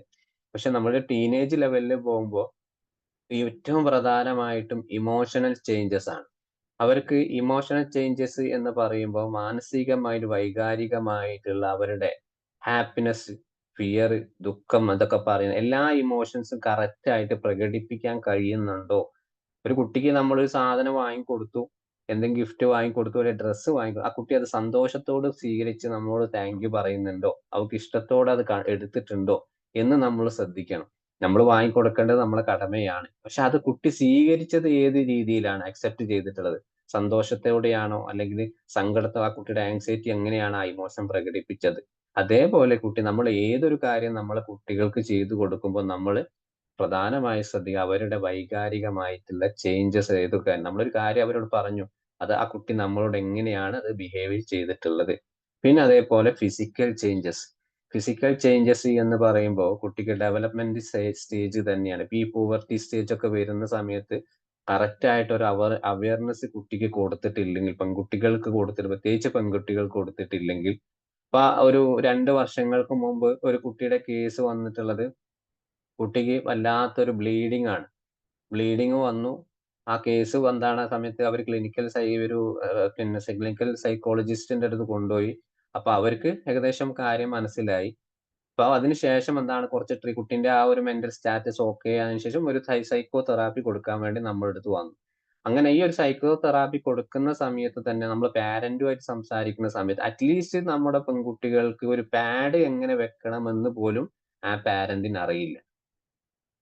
അതായത് ഒരു 10, 11 വയസ്സ് കുട്ടിക്ക് ഈ ഒരു സ്റ്റേജ് കടന്നു പോകുമ്പോ നമ്മളെ മക്കൾക്ക് അത് അച്ഛൻ എന്തുകൊണ്ട് പറഞ്ഞു കൊടുക്കുക അങ്ങനത്തെ പ്രശ്നങ്ങളൊന്നുമില്ല. നമുക്ക് അതിനെപ്പറ്റി ഒരു ഐഡിയ വേണം. ആണായാലും പെണ്ണായാലും കറക്റ്റ് എന്താണ് നമ്മുടെ മക്കളെ ഓരോ സ്റ്റേജ് നമ്മൾ മനസ്സിലാക്കി കറക്റ്റ് ആയിട്ട് അവർക്ക് പറഞ്ഞു കാരണം ആ കുട്ടിക്ക് എന്താണ് പെട്ടെന്ന് ഒരുപാട് ബ്ലീഡിങ് വന്നപ്പോ കുട്ടി അതിൽ പേടിച്ചു പോയി. നോക്കുന്ന സമയത്ത് എന്താണ് ആ ക്ലിനിക്കൽ ഡോക്ടർ പറഞ്ഞത് എന്താണ് ആ പാഡ് വെച്ചിട്ട് കറക്റ്റ് പൊസിഷനിലല്ല, അത് മാറിയിട്ടാണ്. അന്നപ്പോ ആ ബ്ലീഡിങ് എന്താണ് പുറത്തേക്ക് വരികയാണ്. അപ്പോ പാരന്റ് പാഡ് വാങ്ങിയിട്ട് അങ്ങനെ വെച്ചാൽ മതി എന്ന് പറഞ്ഞത് എങ്ങനെ എപ്പോ എങ്ങനെയൊന്നും വ്യക്തമായിട്ട് പറഞ്ഞു കൊടുത്തില്ല. പാരന്റിനും അതിനെപ്പറ്റി ഒരു ഐഡിയ ഒന്നും ഇല്ല. അപ്പൊ പിന്നെ പറഞ്ഞിട്ട് കാര്യമില്ല. ഇതേപോലെ എന്താണ് ഈ ഒരു കാരണങ്ങൾ കൊണ്ട് അവർക്ക് എന്താ ഫിസിക്കലി അവർക്ക് ഒരുപാട് പ്രശ്നങ്ങൾ അവർക്ക് ഉണ്ടാവും ആ സമയത്ത്. ഈ ഒരു ടെൻഷൻ കാരണം. കാരണം അത് ഫിസിക്കലി അവർക്ക് ടെൻഷൻ പിന്നെ ഒരു എപ്പോഴും തളർച്ച പോലെ തോന്നും. സ്കൂളിൽ പോവാൻ വല്ലാത്തൊരു മടിയുണ്ടാവും. എല്ലാത്തിനും ആക്ടിവിറ്റിയിൽ ഒരു ഉഷാറില്ലാത്തത് പോലെ ഒരു ഒറ്റയ്ക്ക് ഇരിക്കാൻ തോന്നും. ഇങ്ങനെ പലതരം ഒരു കേസുകളിൽ അവർക്ക് പോകും. പിന്നെ അത് റിലേറ്റഡ് ആയിട്ട് തന്നെ കോഗ്നിറ്റീവ് ചിന്തകൾ. അവരുടെ ചിന്തകളിൽ എപ്പോഴും മോശമായിട്ടുള്ള ചിന്തകൾ തന്നെ വരും. ഈ ഒരു സ്റ്റേജിൽ 12, 13 ഒക്കെ പ്രത്യേകിച്ച് ആൺകുട്ടികളാകുമ്പോൾ അവർക്ക് എന്താണ് പുറത്തും കുറെ ഫ്രണ്ട് സർക്കിളൊക്കെ ഉണ്ടാവും. പ്രത്യേകിച്ച് പെൺകുട്ടികൾ എന്താ ആ സമയത്ത് എന്താണ് ഏറ്റവും കൂടുതൽ ഡിപ്പെൻഡ് ചെയ്യുന്നത് പാരന്റിനെ തന്നെയാണ്. കറക്റ്റ് ആയിട്ടുള്ള ഒരു അഡ്വൈസ് കിട്ടുക. കാരണം അതൊന്നും കറക്റ്റ് ആയിട്ട് കിട്ടിയില്ലെങ്കിൽ പാരന്റ് രണ്ടുപേരും വർക്കിംഗ് ആണ്. വീട്ടിൽ കുട്ടി ഒറ്റയ്ക്കാണ്. അപ്പൊ ഈ ഒക്കെ പ്രശ്നങ്ങൾ എന്താ ചിന്തയിൽ എന്താണ് ഈ ഒരു സമയത്ത് ആ പുവർട്ടി സ്റ്റേജ് വരികയും കൂടി ചെയ്യുന്ന സമയത്ത് കുട്ടിക്ക് ചിന്തയിൽ ഞാൻ ഒറ്റപ്പെട്ടു പോയി. എനിക്ക് എന്തൊക്കെയോ പ്രയാസങ്ങൾ വരാനുണ്ട്. എന്റെ ലൈഫിൽ ഈ പ്രശ്നങ്ങളൊന്നും കൂടെ ഉണ്ടാവും എന്നുള്ള ഒരുപാട് ചിന്തകൾ ആ കുട്ടിയുടെ മനസ്സിലുണ്ടാവും. ഈ ചിന്തകൾ കാരണം എന്താണ് ബിഹേവിയർ ചേഞ്ചസ് എന്താ കാണിക്കുക? പാരന്റ് വീട്ടിൽ വരുന്ന സമയത്തോ എന്തെങ്കിലും ചോദിച്ചു കഴിഞ്ഞാൽ വല്ലാതെ അവരോട് മോശമായിട്ട് ചീത്ത പറയുന്ന, തട്ടിക്കേറുന്ന, ഒന്നും പറഞ്ഞാൽ കേൾക്കാത്ത. എന്നിട്ട് പാരന്റ് എന്താണ് കുട്ടികൾ നിനക്ക് എല്ലാ സൗകര്യത്തിനും ഞങ്ങൾ ഒരുക്കി തരുന്നില്ലേ? പിന്നെന്താണ് ഞങ്ങൾ പറയുന്നത് പോലെ നിനക്ക് പഠിച്ചാൽ ചെയ്താൽ. പക്ഷെ എവിടെയാണ് അത് പഠിക്കാൻ ഇമോഷണൽ ചേഞ്ചസ് മുതൽ എന്താണ് ബിഹേവിയർ ചേഞ്ചസ് വരെ നമ്മൾ നോക്കും. ആ ഇമോഷൻ എന്ന് പറയുന്നത് എന്താണ് കുട്ടിക്ക് ചിലപ്പോൾ പാരന്റിന്റെ ആ ഒരു കെയർ കിട്ടുന്നുണ്ടാവില്ല. അല്ലെങ്കിൽ എന്താണ് പാരന്റിൽ നിന്ന് കിട്ടുന്ന കുറച്ച് സമയം ആ കുട്ടിക്ക് വേണ്ടി ചെലവാക്കുന്നുണ്ടാവില്ല. ഇതൊക്കെ പല റീസൺ ആയിട്ട് എന്താണ് നമ്മളെ കുട്ടികളിൽ ഒരു ആങ്സൈറ്റി വരാനുള്ള സാധ്യതകൾ കാണുന്നത്. ഈ ഒരു മോഡലാണ് ടീനേജിന് വേണ്ടി നമ്മൾ സാധാരണമായിട്ട് ഉണ്ടാകുന്നത്. ഇതിൽ ഏറ്റവും കൂടുതൽ ഫാക്ടേഴ്സ് എന്ന് പറഞ്ഞത് എന്താണ് സോഷ്യൽ ഫാക്ടേഴ്സ് ഉണ്ടാവും. സോഷ്യൽ എന്നാണ് പബ്ലിക് ആയി മറ്റുള്ള കുട്ടികളെ കളിയാക്കല്, ബോഡി ഷെയ്മിങ്, അതേപോലെ സ്കൂളിൽ നിന്നുള്ള ഒറ്റപ്പെടുത്തല്, കൂട്ടുകാർക്കിടയിലുള്ള പ്രശ്നങ്ങൾ, ഇതൊക്കെ കുട്ടികൾ ഉണ്ടാവും. പിന്നെ അതിനുശേഷം എന്താണ് ബയോളജിക്കൽ എന്ന് നമ്മൾ നേരത്തെ പറഞ്ഞ വീട്ടിലുള്ള പാരന്റിന്റെ പല സ്ട്രെസ് ലെവൽ കൊടുക്കുക, എക്സാമിനായിട്ട് കൂടുതൽ പഠിക്കാനുള്ള പ്രഷർ കൊടുക്കുക, അതൊക്കെ. പിന്നെ അതിനുശേഷം എന്താ ഡെവലപ്മെന്റ് ഫാക്ടേഴ്സ് ഉണ്ടാവും. ഡെവലപ്മെന്റ് ഫാക്ടേഴ്സ് എന്നത് അവർ ശാരീരികമായിട്ടും ഇമോഷനും കൊഗ്നിറ്റീവ് ബിഹേവിയർ പറഞ്ഞിട്ട കാര്യങ്ങൾ അവരുടെ ലൈഫിൽ ഉണ്ടാവും. പിന്നെ ഇതൊക്കെ സംഭവിക്കുന്നുണ്ടാ ഏതെങ്കിലും ഒരു സിറ്റുവേഷൻ എന്തെങ്കിലും കാര്യം വരുന്ന സമയത്ത് അവരെ ചിന്തകൾ എപ്പോഴും ട്രിഗർ ആയിട്ട് തെറ്റായിട്ടുള്ള ഒരു ചിന്തകൾ വരും. ആ ചിന്തകൾ എന്താണ് അവർ വല്ലാതെ പൊലിപ്പിച്ചങ്ങോട്ട് വല്ലാതെ കൊണ്ടുപോകും. എനിക്കെന്തോ സംഭവിക്കാനുണ്ട്, അല്ലെങ്കിൽ ഞാൻ ആരോടോ സംസാരിച്ചാല് അല്ലെങ്കിൽ അയാൾ എന്നെ എന്തെങ്കിലും ചെയ്യും, അല്ലെങ്കിൽ ക്ലാസ്സിൽ ഞാൻ എഴുന്നേറ്റ് ക്ലാസ് ടീച്ചറോട് സംശയം ചോദിച്ചു കഴിഞ്ഞാൽ അത് തെറ്റിപ്പോയി കഴിഞ്ഞാൽ മറ്റുള്ള കുട്ടികൾ എന്നെ കളിയാക്കും എന്നങ്ങനെയുള്ള പലതരത്തിലുള്ള ചിന്തകൾ അവർക്ക് പോകുന്നത്. പതിയെ പതിയെ എന്താണ് ആള് ഒരു ആങ്സൈറ്റി ലെവലിൽ അങ്ങനെ കടന്നു പോകും. കാരണം ആങ്സൈറ്റി ലെവൽ എന്താണ് ഒരിക്കലും മാറില്ല. അപ്പൊ എന്താണ് ഇത് റിലേറ്റഡ് ആയിട്ട് ഓരോ സിറ്റുവേഷൻ അവരുടെ ഈ കുട്ടീന്റെ ലൈഫിൽ ഉണ്ടാവും. വീട്ടിൽ ചെന്ന പ്രശ്നങ്ങളാണ്, കൂട്ടുകാർക്കിടയിൽ പ്രശ്നങ്ങളാണ്, പിന്നെ സിബ്ലിംഗ്സിനിടയിൽ പ്രശ്നങ്ങളാണ്, എല്ലാ ടീച്ചേഴ്സിന്റെ ഇടയിൽ പ്രശ്നങ്ങളാണ്. എല്ലാത്തിനും കുട്ടിക്ക് ഒരു അവഗണന എന്ന് പറയുന്ന സാധനം കിട്ടുമ്പോ കുട്ടി ഇങ്ങനെ ഓരോ തരത്തിലും സിറ്റുവേഷൻ ഇങ്ങനെ ആലോചിച്ച് അങ്ങനെ പോകും. അപ്പൊ എന്താണ് ഈ ഒരു ആങ്സൈറ്റി ലെവൽ അങ്ങനെ തന്നെ മുന്നോട്ട് കൊണ്ടുപോവുകയും ചെയ്യും. ഈ ഒരു മോഡലാണ് സാധാരണ ടീനേജിൽ ഉപയോഗിക്കുന്നത്. പിന്നെ എൻവിറോൺമെന്റൽ ട്രിഗേഴ്സിൽ നമ്മൾ ഏറ്റവും കൂടുതൽ പ്രധാനമായി ശ്രദ്ധിക്കേണ്ടത് ഈ ഒരു പിന്നെ അക്കാദമിക് സ്ട്രെസ് തന്നെയാണ്. അക്കാദമിക് സ്ട്രെസ് നമ്മളിപ്പോ ക്ലാസ്സിൽ നിന്ന് കൊടുക്കുന്ന ടീച്ചേഴ്സിന്റെ ഒരു ആക്ടിവിറ്റി സ്ട്രെസ് വളരെ ഇപ്പോഴത്തെ കാലത്ത് ഒരു ഹൈ ലെവലാണ്. ഇപ്പോഴത്തെ ക്ലാസ് ടീച്ചർ കാരണം ടീച്ചേഴ്സിനെ പറഞ്ഞിട്ട് കാര്യമില്ല. അത്രയും പുസ്തകങ്ങൾ അത്രയും അവർക്ക് പഠിക്കാനുണ്ട്. അപ്പൊ എന്താണ് വളരെയധികം അവരെന്താണ് പുഷ് ചെയ്യും. അപ്പൊ ഈ കുട്ടീന്റെ ആ ഒരു IQ ലെവൽ എത്രത്തോളം ഉണ്ട് എന്നുള്ളതും ടീച്ചർ മനസ്സിലാക്കി കറക്റ്റ് ആയിട്ട് പഠിച്ചുകൊണ്ടിരിക്കുകയാണ്. പിന്നെ വീട്ടിൽ ചെന്ന് കഴിഞ്ഞാലോ അതിനേക്കാളും വലിയ പ്രശ്നങ്ങൾ അവിടെ ഉണ്ടാവും. അപ്പൊ ഈ ഒരു സാഹചര്യത്തിൽ എന്താ കുട്ടിക്ക് വീട്ടിൽ സംശയം ചോദിക്കാൻ പാരന്റ് ഇല്ല, ചോദിച്ചാൽ തന്നെ അവർക്ക് മനസ്സിലാവുന്നില്ല. ഇങ്ങനത്തെ പല കാരണങ്ങൾ ഉള്ളതുകൊണ്ട് അവർക്ക് അക്കാദമിക് സ്ട്രെസ് വളരെയധികം ലോ ആവാനുള്ള സാധ്യതയുണ്ട്. അതേപോലെ സോഷ്യൽ ആയിട്ടുള്ള കാര്യങ്ങൾ അവർ പിന്നെ ഫാമിലി ഡിസ്കോർഡ് എന്ന് പറയുന്നത് ഫാമിലിയിൽ ഉണ്ടാകുന്ന ഒരു വിയോജിപ്പുകൾ തന്നെയാണ്. ചിലപ്പോൾ ഭാര്യയും ഭർത്താവും, ചിലപ്പോൾ കുട്ടിയുടെ അച്ഛനും അമ്മയും ചിലപ്പോൾ സെപ്പറേറ്റ് ആയിട്ടാവും, അല്ലെങ്കിൽ എന്താണ് അച്ഛനോ അല്ലെങ്കിൽ ഉമ്മയോ അല്ലെങ്കിൽ മദ്യപിക്കുന്ന ആരെങ്കിലും ഫാമിലിയിൽ ഒരാളുണ്ടാവും. അത് കണ്ട് കുട്ടി എന്താണ് എന്നും കണ്ടുവരുന്ന ഇതൊക്കെ എന്താണ് കുടുംബത്തിൽ ഒരുപാട് പ്രശ്നങ്ങൾ. പിന്നെ ട്രമാറ്റിക് ആയിട്ടുള്ള ഇവന്റ്സുകൾ ഉണ്ടാവും അവരുടെ ലൈഫിൽ. എന്തെങ്കിലും പ്രയാസങ്ങളും കാര്യങ്ങളും ലൈഫിൽ നടന്നിട്ടുണ്ടെങ്കിൽ, അബ്യൂസോ ട്രോമ പോലെയുള്ള കാര്യങ്ങൾ നടന്നിട്ടുണ്ടെങ്കിൽ അതും എന്താണ് ചുറ്റുപാടുള്ള ഒരു സോഷ്യൽ ആയിട്ടുള്ള ആളുകളൊക്കെ ഇറങ്ങി പോകാനൊക്കെ ബുദ്ധിമുട്ടായിരിക്കും. പിന്നെ ലൈഫ് ചേഞ്ചസ്, പുതുതായിട്ട് എന്തെങ്കിലും ഡെവലപ്മെന്റ് ചേഞ്ചസുകളോ അല്ലെങ്കിൽ പുതിയൊരു മേഖലയിൽ കുട്ടി പോകുന്നുണ്ടോ, ഈ ഒരു നേരത്തെ പറഞ്ഞിട്ടുള്ള സോഷ്യൽ മീഡിയയും കാര്യങ്ങളൊക്കെ അവരുടെ ലൈഫിൽ കുട്ടികൾക്കിടയിൽ വന്നിട്ടുണ്ടെങ്കിൽ ഈ ഒരു ആങ്സൈറ്റി ലെവൽ വളരെയധികം പ്രകോപിതമാവും. പിന്നെ അതേപോലെ തന്നെയാണ് ഇനിയിപ്പോ നമ്മൾ ഒരു ഇതിലേക്ക് പോകുന്ന സമയത്ത് ഈ ഒരു പ്രാക്ടിക്കൽ ലെവലിലേക്ക് നമ്മൾ പോകുമ്പോൾ അവർക്ക് എന്തൊക്കെയാണ് നമുക്ക് വീട്ടിൽ നിന്ന് അവർക്ക് വേണ്ടി ചെയ്തു കൊടുക്കാൻ പറ്റുന്ന കാര്യങ്ങൾ എന്തൊക്കെയാണ്. അപ്പോ അത് ചെയ്യുന്ന സമയത്ത് പ്രധാനമായിട്ടും ഈ ആങ്സൈറ്റി ഉള്ള കുട്ടികൾക്കിടയിൽ നമ്മൾ സെറ്റ് എക്സ്പെക്ടേഷൻ എന്നുള്ളതാണ്. എന്താണ് പ്രതീക്ഷിക്കുന്നത്? അതായത് ഒരു ചുറ്റുപാടിൽ നിന്നും, ഒരു കുടുംബത്തിൽ നിന്നും, ഒരു പാരന്റിൽ നിന്നും എത്രത്തോളം കുട്ടി പ്രതീക്ഷിക്കുന്നുണ്ട്? എന്തൊക്കെ കാര്യങ്ങളാണ് ഉൾക്കൊള്ളാൻ നിൽക്കുന്നത്? ഏതർത്ഥത്തിലാണ് ആ പാരന്റ് കുട്ടിയോട് പെരുമാറാൻ ആഗ്രഹിക്കുന്നത്? നമ്മളെ കുട്ടികൾക്ക് ഒരുപാട് ആഗ്രഹങ്ങൾ ഉണ്ടാവും. ആ ആഗ്രഹങ്ങൾ എന്താണ് നമ്മള് വളരെയധികം ശ്രദ്ധയോടെ കേട്ടിട്ട് കുട്ടിയുമായിട്ട് വളരെയധികം സംസാരിക്കാനുള്ള സ്പേസ് ഉണ്ടായി കുട്ടിയുടെ ആഗ്രഹങ്ങൾ ചോദിച്ചറിയുന്നതിന് അപ്പുറം കുട്ടിക്ക് നമ്മളെക്കുറിച്ച് നമുക്ക് എന്താണ് കുട്ടി ആഗ്രഹിക്കുന്നത്, ഒരു പാരന്റ് എന്ന നിലയിൽ നമ്മളെക്കുറിച്ച് എന്താണ് ആ കുട്ടി ആഗ്രഹിക്കുന്നത്. ഇപ്പൊ സാധാരണ ഒരു കൗൺസിലിംഗ് സെന്ററിലൊക്കെ നമ്മൾ സാധാരണ ഒരു ഫൈനൽ സ്റ്റേജ് ഒക്കെ എത്തുമ്പോൾ നമ്മൾ പാരന്റിനോട് പറയും, കുട്ടീന്റെ മുമ്പ് തന്നെ, നീ ഇത്രയും കാലം ഞങ്ങള് നിന്നെ ഒരുപാട് നന്നാക്കാൻ ശ്രമിച്ചു, അല്ലെ നീ പറയുന്നതനുസരിച്ച് ഞങ്ങൾ പറഞ്ഞതനുസരിച്ചല്ലേ നീ ജീവിച്ചിട്ടുള്ളത്.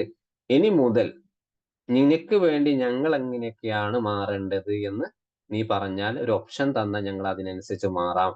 കാരണം ഈ ഒരു ചോദ്യം നമ്മൾ സാധാരണ ബിഹേവിയർ ഇഷ്യൂസ് വരുന്ന സമയത്ത്, ഈ ഒരു പാരന്റ് ഇഷ്യൂസ് ഒക്കെ ഉണ്ടാകുന്ന സമയത്ത് കുട്ടികളെ പാരന്റിനോട് നമ്മൾ അവിടെ പറയും, കുട്ടിയുടെ മുമ്പിൽ വെച്ച് തന്നെ ഇത് പറയിപ്പിക്കും.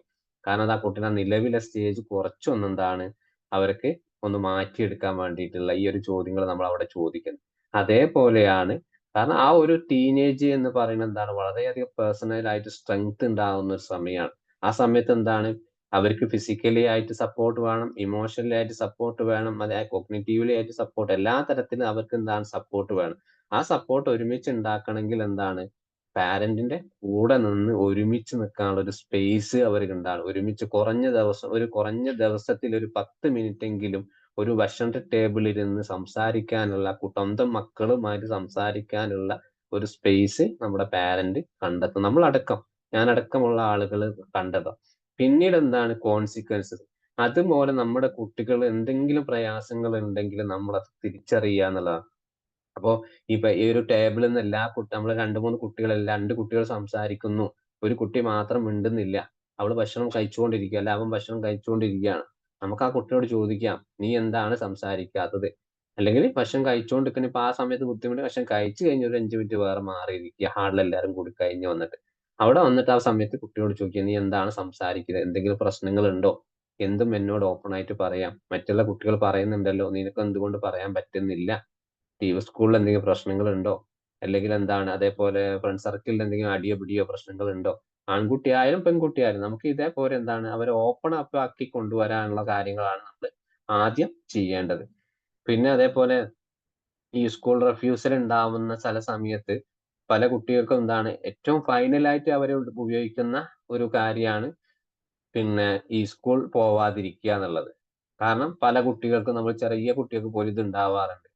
അപ്പോ ഒരു ടീനേജ് ഉള്ള യുഗത്തിലുള്ള ആ ഏജിലുള്ള കുട്ടികളാണ് പ്രധാനമായിട്ടും അവർക്ക് ഉണ്ടാവുന്ന സ്കൂൾ പെർഫോമൻസ് തന്നെയായിരിക്കും ആ ഒരു കാരണം കൊണ്ടായിരിക്കും സ്കൂളിൽ പോവാത്തത്. അല്ലെങ്കിൽ സ്കൂൾ പോകുന്ന വഴികളിൽ എന്തെങ്കിലും ഒരു പേടിയോ കാര്യങ്ങളോ അവരുടെ ലൈഫിൽ സംഭവിച്ചിട്ടുണ്ടാവണം.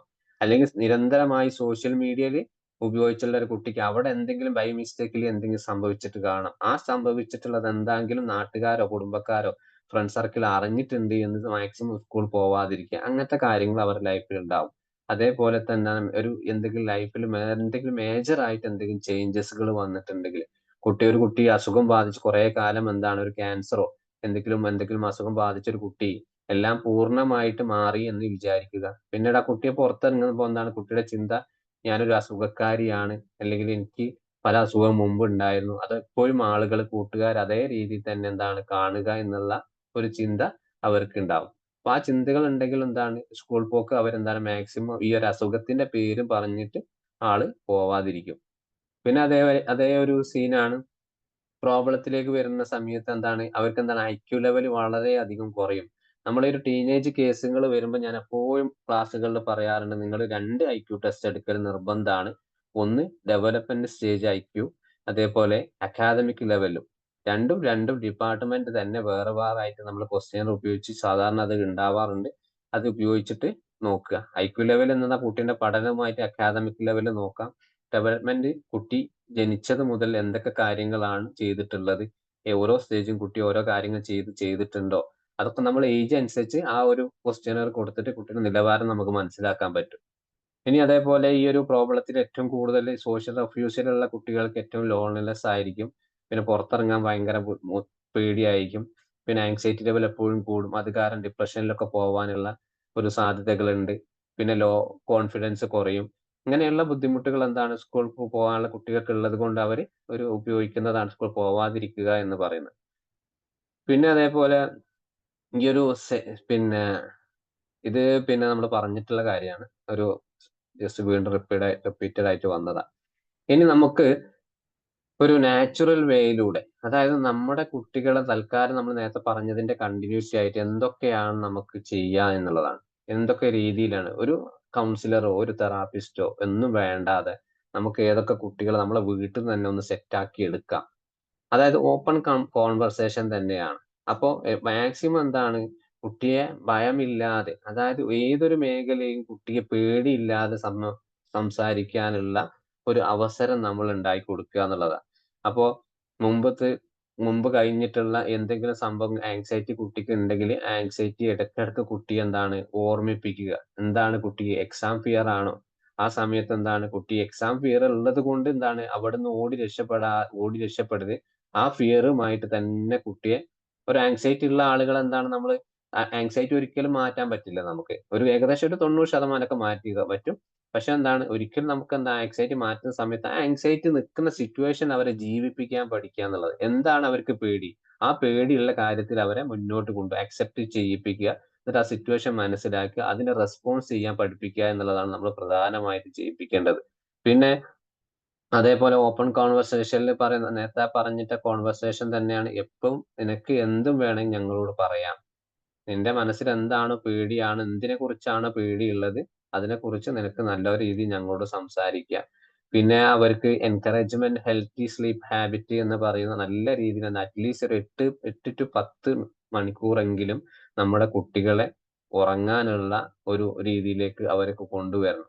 പിന്നെ അതെന്താണ് മാക്സിമം ഇപ്പോഴത്തെ കാലത്ത് കുട്ടികൾ ഉറങ്ങുന്നത് 12 മണിക്ക്. അപ്പൊ രാവിലെ സ്കൂളിൽ തുടങ്ങിയത് കൊണ്ട് 7 മണിക്ക് 6:30 എണീക്കും. ഇപ്പൊ മുസ്ലിംസ് ആണെങ്കിൽ മദ്രസയിൽ കണ്ട കുട്ടികളാണെങ്കിൽ അവർ 6 മണി, മാക്സിമം 6:30 7 മണിക്കൊക്കെ അവർ എണീക്കും. അപ്പൊ ഉറക്കിന്റെ ആ ഒരു സ്റ്റൈല് വളരെ കുറഞ്ഞു കിട്ടുകയാണ്. പിന്നെ അതിന്റെ ക്ഷീണവും കാരണം കൊണ്ടാണ് ചിലപ്പോൾ ക്ലാസ് ശ്രദ്ധിക്കാൻ പറ്റില്ല, ഉറക്കം തൂങ്ങിയിരിക്കും, പല പ്രശ്നങ്ങളും ഉണ്ടാവും. അപ്പോ അതേപോലെ ഈ ഒരു ഹാബിറ്റ് ഉണ്ടാക്കുന്ന സമയത്ത് നല്ല രീതിയിൽ ഭക്ഷണങ്ങൾ ഹെൽത്തി ആയിട്ടുള്ള ഒരു ഭക്ഷണ ശൈലി. നമ്മൾ രാത്രി കിടക്കുന്ന സമയത്തോ അല്ലെങ്കിൽ ഉറങ്ങുന്ന പലരും ജങ്ക് ഫുഡ്സ്, മന്തി, അതേപോലെ ഈ ഒരു ബ്രോസ്റ്റഡ് ഐറ്റംസുകൾ അല്ലെങ്കിൽ ഡ്രിങ്ക്സുകൾ, ഇതൊക്കെ താൽക്കാലം ആഴ്ചയിൽ ഒന്നോ അല്ലെങ്കിൽ മാസത്തിൽ 1-2 തവണ നമുക്കാവാം. ഇന്നത്തെ കാലത്ത് അവർക്ക് അതൊക്കെ ആയിരിക്കും ഇഷ്ടം. എങ്കിൽ പോലും നമ്മൾ അതിൽ കുറച്ചൊരു സ്ട്രിക്ട്നെസ് നമ്മൾ അതിൽ കൊണ്ടുപോകും. ഇന്നത് കഴിക്കണം, ഇന്നത് കഴിക്കണ്ട. കുറഞ്ഞ കാലത്ത് നമ്മുടെ കുട്ടിക്ക് ഒരു ആങ്സൈറ്റി ലെവൽ ഉണ്ടെങ്കിൽ അത് ആക്ടിവിറ്റീസ് പോലെ നമുക്ക് വാശിയോട് കൂടി വേണമെങ്കിൽ നമ്മളെ കുട്ടികൾ അത് ഇന്നത് ചെയ്താൽ നിനക്ക് ഓക്കെ ആണ്, അല്ലെങ്കിൽ ഇന്നത് ചെയ്ത് കഴിഞ്ഞാൽ നിന്റെ ആങ്സൈറ്റി ലെവൽ കൂടും അതുകൊണ്ടാണ് നിനക്ക് ഒന്നും ചെയ്യാൻ പറ്റാത്തത് എന്ന് നമ്മളൊരു സൈക്കോ എഡ്യൂക്കേഷൻ കൊടുക്കുന്ന രീതിയിൽ നമ്മൾ കുട്ടികളെ കൊടുക്കണം. പിന്നെ അറ്റ്ലീസ്റ്റ് എന്താ ഫിസിക്കൽ ആക്ടിവിറ്റീസ് എന്തെങ്കിലും ഒന്ന് ഡെയിലി ജസ്റ്റ് നമ്മളെ കുട്ടികൾ കൂടെ ഒന്ന് ജസ്റ്റ് ഒന്ന് നടക്കാനോ, അല്ലെങ്കിൽ ഒന്ന് പാർക്കിൽ പോകാനോ, അല്ലെങ്കിൽ വീട്ടിലുള്ള ചെടികളൊന്ന് നനപ്പിക്കാനോ. ഇപ്പോഴത്തെ കുട്ടികളൊന്നും ഒരു പണി എടുക്കുന്നില്ല, എടുപ്പിക്കുന്നുമില്ല. അവര് അവിടെ കുട്ടിയല്ലേ, ഇനിയിപ്പോ അറ്റ്ലീസ്റ്റ് നമ്മളൊന്ന് മുറ്റമടിക്കാൻ പോലും നമ്മളെ പെൺകുട്ടികൾ അവര് തയ്യാറുമല്ല, ചെയ്യേയില്ല. കാരണം എന്താണ്, നമ്മൾ നിർബന്ധിച്ച് ഒന്നോ രണ്ടോ ചെയ്ത് കഴിഞ്ഞാല്, പറഞ്ഞു കഴിഞ്ഞാൽ എന്താണ്, അവരത് സ്ഥിരമായിട്ട് അങ്ങോട്ട് ചെയ്തു പോയിക്കോളും. പിന്നെ അതേപോലെ എന്താണ്, ഈ ഒരു ടൈം ഇൻ നാച്ചുർ എന്ന് പറയുന്നത് എന്താണ്, അവർക്കായിട്ടുള്ള ഒരു സമയം നമ്മൾ കണ്ടെത്തണം എന്നുള്ളതാണ്. നമ്മൾ അവരോട് കുട്ടികളുമായിട്ട് സംസാരിക്കാന്, അതേപോലെ ലൈഫിൽ എന്തെങ്കിലും പിന്നെ കാര്യങ്ങൾ ഒരു കുടുംബത്തിൽ നല്ല കാര്യങ്ങളൊക്കെ വരുന്ന സമയത്ത് അവരൊക്കെ ഒന്ന് അതിൽ ഉൾപ്പെടുത്തി. ചിലപ്പോ നമ്മളെ വീട്ടിലൊക്കെ നല്ല ചില ഡിസ്കഷൻ നടക്കുന്ന സമയത്ത് നമ്മളെ കുട്ടികൾ ചോദിച്ച് എന്താ പറയുന്നത് ചോദിക്കുന്ന സമയത്ത് ചില ആളുകൾ പറയും, നീ കുട്ടിയാണ്, നിനക്കത് പറഞ്ഞാൽ മനസ്സിലാവാൻ സമയമായിട്ടില്ല. വലിയ വായിൽ എന്താണ്, ചെറിയ വായിൽ അങ്ങനത്തെ പറയാറ്. പക്ഷെ അതൊന്നുമല്ല, നമ്മള് കുട്ടികൾ എന്താണ് നമ്മുടെ കുടുംബത്തിലെ ഒരു അംഗമായിട്ട് കാണുക. പക്ഷെ അപ്പൊ ആ സാഹചര്യത്തിൽ നമ്മള് കുട്ടികൾ ഇപ്പൊ മോള് പോയിക്കോ, ഞാനത് വിശദമായിട്ട് പിന്നെ പറഞ്ഞു തരാം നമുക്ക് പറയാം. പിന്നീട് നമുക്ക് ആ കുട്ടിക്ക് ഒരു അവയർനെസ് കൊടുക്കാൻ എന്താണ്, ഇത്രയും ഒരുപാട് ആളുകൾ ഇരിക്കുന്ന സമയത്ത് അങ്ങനെ ചോദിക്കാൻ പാടില്ല. പക്ഷെ ഞങ്ങൾ സംസാരിച്ചത് ഇന്ന കാര്യമായിരുന്നു എന്ന് നമുക്ക് ആ കുട്ടിയോട് പറയാം. അപ്പൊ എന്താണ്, കുട്ടിക്ക് രണ്ട് ലേണിംഗ് അവിടെ കിട്ടി. എന്താണ് അവർ സംസാരിച്ചതും കിട്ടി, എന്താണ് ഒരു പബ്ലിക് ആയിട്ടുള്ള ഒരാളുടെ മുമ്പിൽ അങ്ങനെ ഏത് രീതിയിൽ സംസാരിക്കണം നമ്മൾ നമ്മുടെ കുട്ടികളെ പഠിപ്പിക്കാൻ പറ്റും. പിന്നെ ലിമിറ്റ് സ്ക്രീൻ, സോഷ്യൽ മീഡിയയുടെ ഉപയോഗം എന്താ ഒരു വളരെയധികം കുറയ്ക്കുന്നത് നമുക്ക് റിസ്ക് ആണ്. എങ്കിൽ പോലും നമുക്ക് എന്താണ്, ഒരു കുറച്ച് കൊടുക്കുക. അറ്റ്ലീസ്റ്റ് എന്താണ്, ഒരു 8 മണിയോട് കൂടി 9 മണിയോട് കൂടി കുട്ടി ഒരു മണിക്കൂർ കിടക്കുന്നത് 1 മണിക്കൂർ മുമ്പെങ്കിലും ഈ സ്ക്രീനുമായിട്ടും TV ഇങ്ങനത്തെ കാര്യങ്ങളൊക്കെ മൊബൈലൊക്കെ ഉപയോഗം വളരെ കുട്ടികൾക്ക് കുറയ്ക്കണം. കാരണം കുറച്ചാൽ മാത്രമേ എന്താണ് ആ കുട്ടിക്ക് നല്ലൊരു ഉറക്കം കിട്ടും. ആ ഉറക്കം കിട്ടുന്ന സമയത്ത് എന്താണ്, ഒരു കൂടുതൽ ചിന്തകൾ വരില്ല. ആ 1 മണിക്കൂർ ചിലപ്പോ വേണമെങ്കിൽ വീട്ടിലെല്ലാരും കൂടി ഒരുമിച്ചൊന്ന് സംസാരിക്കാനോ, ഒരു പാട്ട് കേൾക്കാനോ അതിനൊക്കെ സമയം കണ്ടെത്തുകയാണെങ്കിൽ എത്രത്തോളം പ്രാക്ടിക്കൽ ആണെന്നറിയില്ല. എങ്കിൽ പോലും എന്താണ്, നമ്മൾ ആ രീതിയിലേക്ക് കൊണ്ടുപോവുകയാണെങ്കിൽ ചില മാറ്റങ്ങൾ ഉണ്ടാവും. പിന്നെ മൈൻഡ്ഫുൾനെസ് ആൻഡ് റിലാക്സേഷൻ ആണ്. മൈൻഡ്ഫുൾനെസ് എന്ന് പറയുന്നത് പ്രസന്റ് മൊമെന്റിൽ കുട്ടിയെ ജീവിക്കാൻ പഠിപ്പിക്കുക എന്നുള്ളതാണ്. അപ്പൊ കുട്ടി ഒരു ഫിയർ വരുന്ന സമയത്ത്, ഒരു ആങ്സൈറ്റി കുട്ടിക്ക് വരികയാണ്. അപ്പൊ കുട്ടിയോട് പറയുക ജസ്റ്റ് ഒന്ന് അവിടെ റിലാക്സ് ചെയ്യുക, ഒന്ന് സിറ്റ് ചെയ്യുക. എപ്പോഴാണ് ടെൻഷൻ വരുന്നത്, ആ ടെൻഷൻ ജസ്റ്റ് ഒന്ന് അവിടെ ഇരുന്നിട്ട് എന്താണ് എനിക്ക് ഈ ഒരു ടെൻഷൻ വരാനുള്ള ഒരു കാരണം ഒന്ന് റിലാക്സ് ചെയ്യുക. ജസ്റ്റ് ഒരു ഡീപ്പ് ബ്രീത്ത് കുട്ടീനെ കൊണ്ട് എടുപ്പിക്കുക. എന്നിട്ട് നിരന്തരമായിട്ട് അത് ചെയ്തുകൊണ്ടിരിക്കുക. അങ്ങനെ ആങ്സൈറ്റി ഉള്ള കുട്ടിക്ക് എന്താണ്, റിലാക്സേഷൻ നിരന്തരമായിട്ട് അവർക്ക് ചെയ്തു കൊടുക്കുക. അത് പഠിപ്പിച്ചു കൊടുക്കുക. രാവിലെ എഴുന്നേറ്റ് ആ ബെഡ് തന്നെ അവിടെ ഇരുന്നിട്ട് 1 2 സെക്കൻഡ് ജസ്റ്റ് ഒരു മൂക്കിലൂടെ ഒരു ബ്രീത്തിങ് എടുത്ത് അത് പതിയെ വായിലൂടെ വിടുന്ന ഒരു രീതിയിലേക്ക്. അതൊക്കെ എന്താണ്, അവർ നിരന്തരമായിട്ട് ഒന്ന് ഒരു കാര്യങ്ങളൊക്കെ ചെയ്ത് കഴിഞ്ഞാൽ അവർ കുറെയൊക്കെ ഈ ഒരു പ്രയാസങ്ങളും നമ്മളോട് നല്ല രീതിയിൽ സംസാരിക്കാനും പെരുമാറാനും ഒക്കെ അവർ പഠിക്കും. പിന്നെ ക്രിയേറ്റീവ് ഔട്ട്ലെറ്റ് എന്ന് പറയുമ്പോൾ എന്താണ്, മാക്സിമം നമ്മുടെ കുട്ടികളെ കൊണ്ട് ജേണൽ എഴുതിപ്പിക്കുക എന്നുള്ളതാണ്.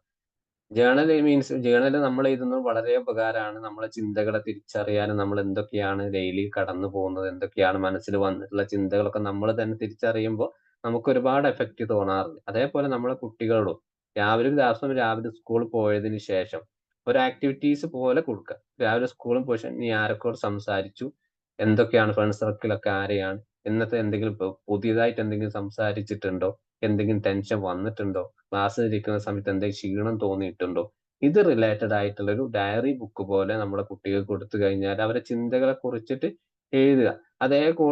അതിനോടൊപ്പം തന്നെ നമ്മൾ പാരന്റ് കൂടെ ഇരുന്ന് എഴുതുക. നമ്മളൊരു കുറഞ്ഞ കാലത്തേക്കെങ്കിലും അവരെ സപ്പോർട്ടിനായിട്ട് ആ ഒരു stay connected as A family. അപ്പൊ ഒരു കുട്ടികൾ നമ്മുടെ ഫാമിലി എപ്പോഴും ഒരു കണക്റ്റഡ് ആയിട്ട് നമ്മളെ കൂടെ വേണം എന്നുള്ള ഒരു ചിന്ത ഉള്ള പാരന്റ് ആണെങ്കിൽ അവരെ കൂടെ നിൽക്കണം. അവരെന്ത് ചെയ്യുകയാണെങ്കിലും അതിനെക്കുറിച്ച് സപ്പോർട്ട് ചെയ്തിട്ട് നല്ല കാര്യങ്ങൾ തന്നെ എന്താണ്, നല്ല മാറ്റങ്ങൾ ഉണ്ടാക്കാൻ നമുക്ക് കഴിയണം.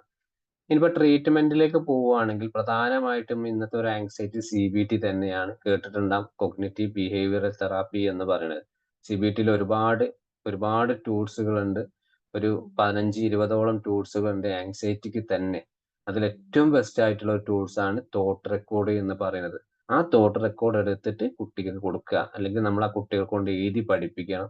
തോട്ട് റെക്കോർഡിന്റെ ഒരു പാറ്റേൺ ഉണ്ട്, സിറ്റുവേഷൻ, പിന്നെ അതേപോലെ ഈ ഇമോഷൻ വരും, പിന്നെ അതേപോലെ അത് കഴിഞ്ഞിട്ട് പിന്നെ ഓട്ടോമാറ്റിക് തോട്ട്, ഇങ്ങനെ പോകണം. ഒരു സിറ്റുവേഷൻ മീൻസ് കുട്ടിക്ക് പേടിയുള്ള ഒരു സിറ്റുവേഷൻ എഴുതിക്കുന്നു.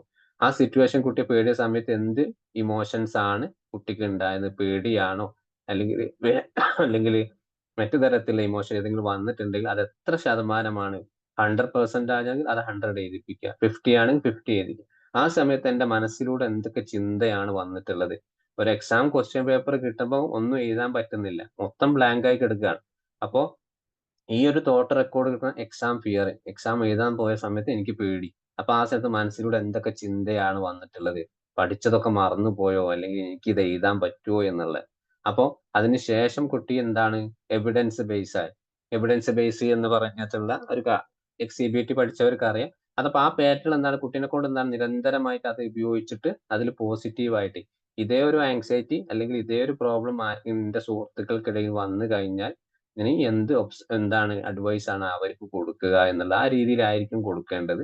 പിന്നെ മെഡിക്കേഷൻ, ഒരു ആങ്സൈറ്റിക്ക് മെഡിക്കേഷൻ വേണമെങ്കിൽ, മെഡിസിൻ ഒക്കെ വേണമെങ്കിൽ എന്താണ് നല്ലൊരു ക്ലിനിക്കൽ സൈക്കോളജിസ്റ്റിന്റെ ഹോസ്പിറ്റലിലൊക്കെ പോയിട്ട് മരുന്ന് വേണമെങ്കിൽ CBT പ്ലസ് മെഡിക്കേഷൻ കൊടുക്കാൻ കുറെ പെട്ടെന്ന് തന്നെ മാറും.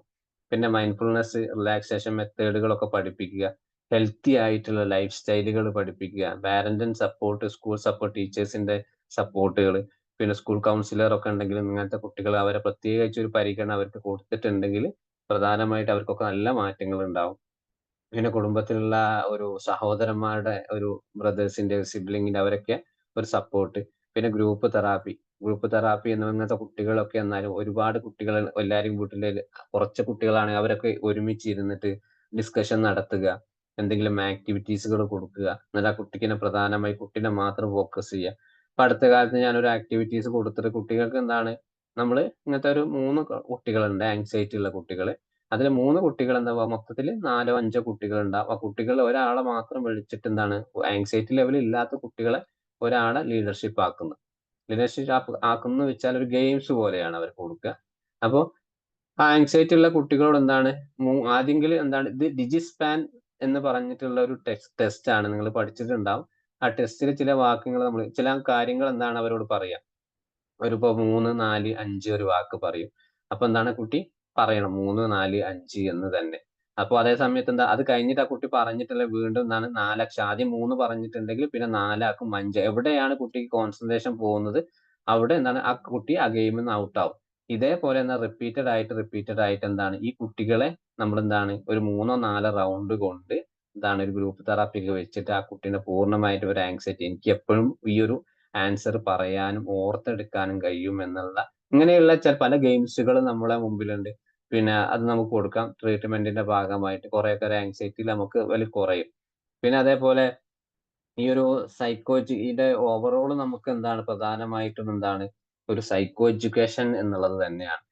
അപ്പോ ഈ ഒരു അവയർനെസ്, എന്താണ് ഒരു ആങ്സൈറ്റി, ആ ആങ്സൈറ്റി ഉണ്ടാകുന്നപ്പോ ഒരു ക്ലയന്റ് നിങ്ങളുടെ അടുത്ത് വന്ന് കൗൺസിലർ ആണെന്ന് വിചാരിക്കുക. ഒരു ക്ലയന്റ് നിങ്ങളുടെ അടുത്ത് വന്നു കഴിഞ്ഞാൽ, ഒരു ആങ്സൈറ്റിയുടെ കേസ് നിങ്ങളുടെ അടുത്ത് വന്നു കഴിഞ്ഞാൽ ആദ്യം നമ്മൾ ശ്രദ്ധിക്കേണ്ടത് ടീനേജിന്റെ ഹോർമോണുകൾ ചെക്ക് ചെയ്യുക എന്നുള്ളതാണ്. അത് കറക്റ്റ് ആയിട്ടുണ്ടോ നോക്കുക. ഹോർമോൺ ചേഞ്ചസ് എന്തൊക്കെയാണ് കുട്ടിക്ക് ഉണ്ടായിട്ടുള്ളത്. പിന്നെ അതേപോലെ എന്താണ് ഈ ഒരു ട്രിഗർ, ഈ ഒരു ആങ്സൈറ്റി കുട്ടിക്ക് തിരിച്ചറിയാൻ പറ്റുന്നുണ്ടോ എന്നുള്ളത്. ഏതൊക്കെ സാഹചര്യത്തിലാണ് ഈ ഒരു ആങ്സൈറ്റി ഉണ്ടാകുന്നത്, ഏതൊക്കെ രീതിയിലാണ് കുട്ടിക്ക് ഇമ്പാക്ട് ബുദ്ധിമുട്ടുകൾ വരുന്നത്. പിന്നെ അതേപോലെ ഈ ഒരു കുട്ടിന്റെ സാർ ഒരു പാരന്റിന് ഈ ഡൗട്ട്. കുട്ടി ചോദിച്ചു. ഈ വൈറ്റമിൻ ഡി ഡെഫിഷ്യൻസി ഉണ്ടാവുമ്പോഴും ആങ്സൈറ്റി ഉണ്ടാവാറില്ലേ? ഉണ്ടാവും.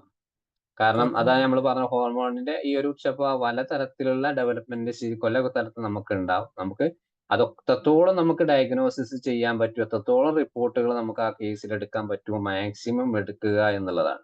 പിന്നെ അതേപോലെ പിന്നെ അടുത്ത പോലെ നമുക്ക് അവർക്ക് എന്താണ് ഒരു ആശ്വാസം, സമാധാനം കൊടുക്കുക എന്നുള്ള പ്രധാനമായും കുറ്റപ്പെടുത്താതെ.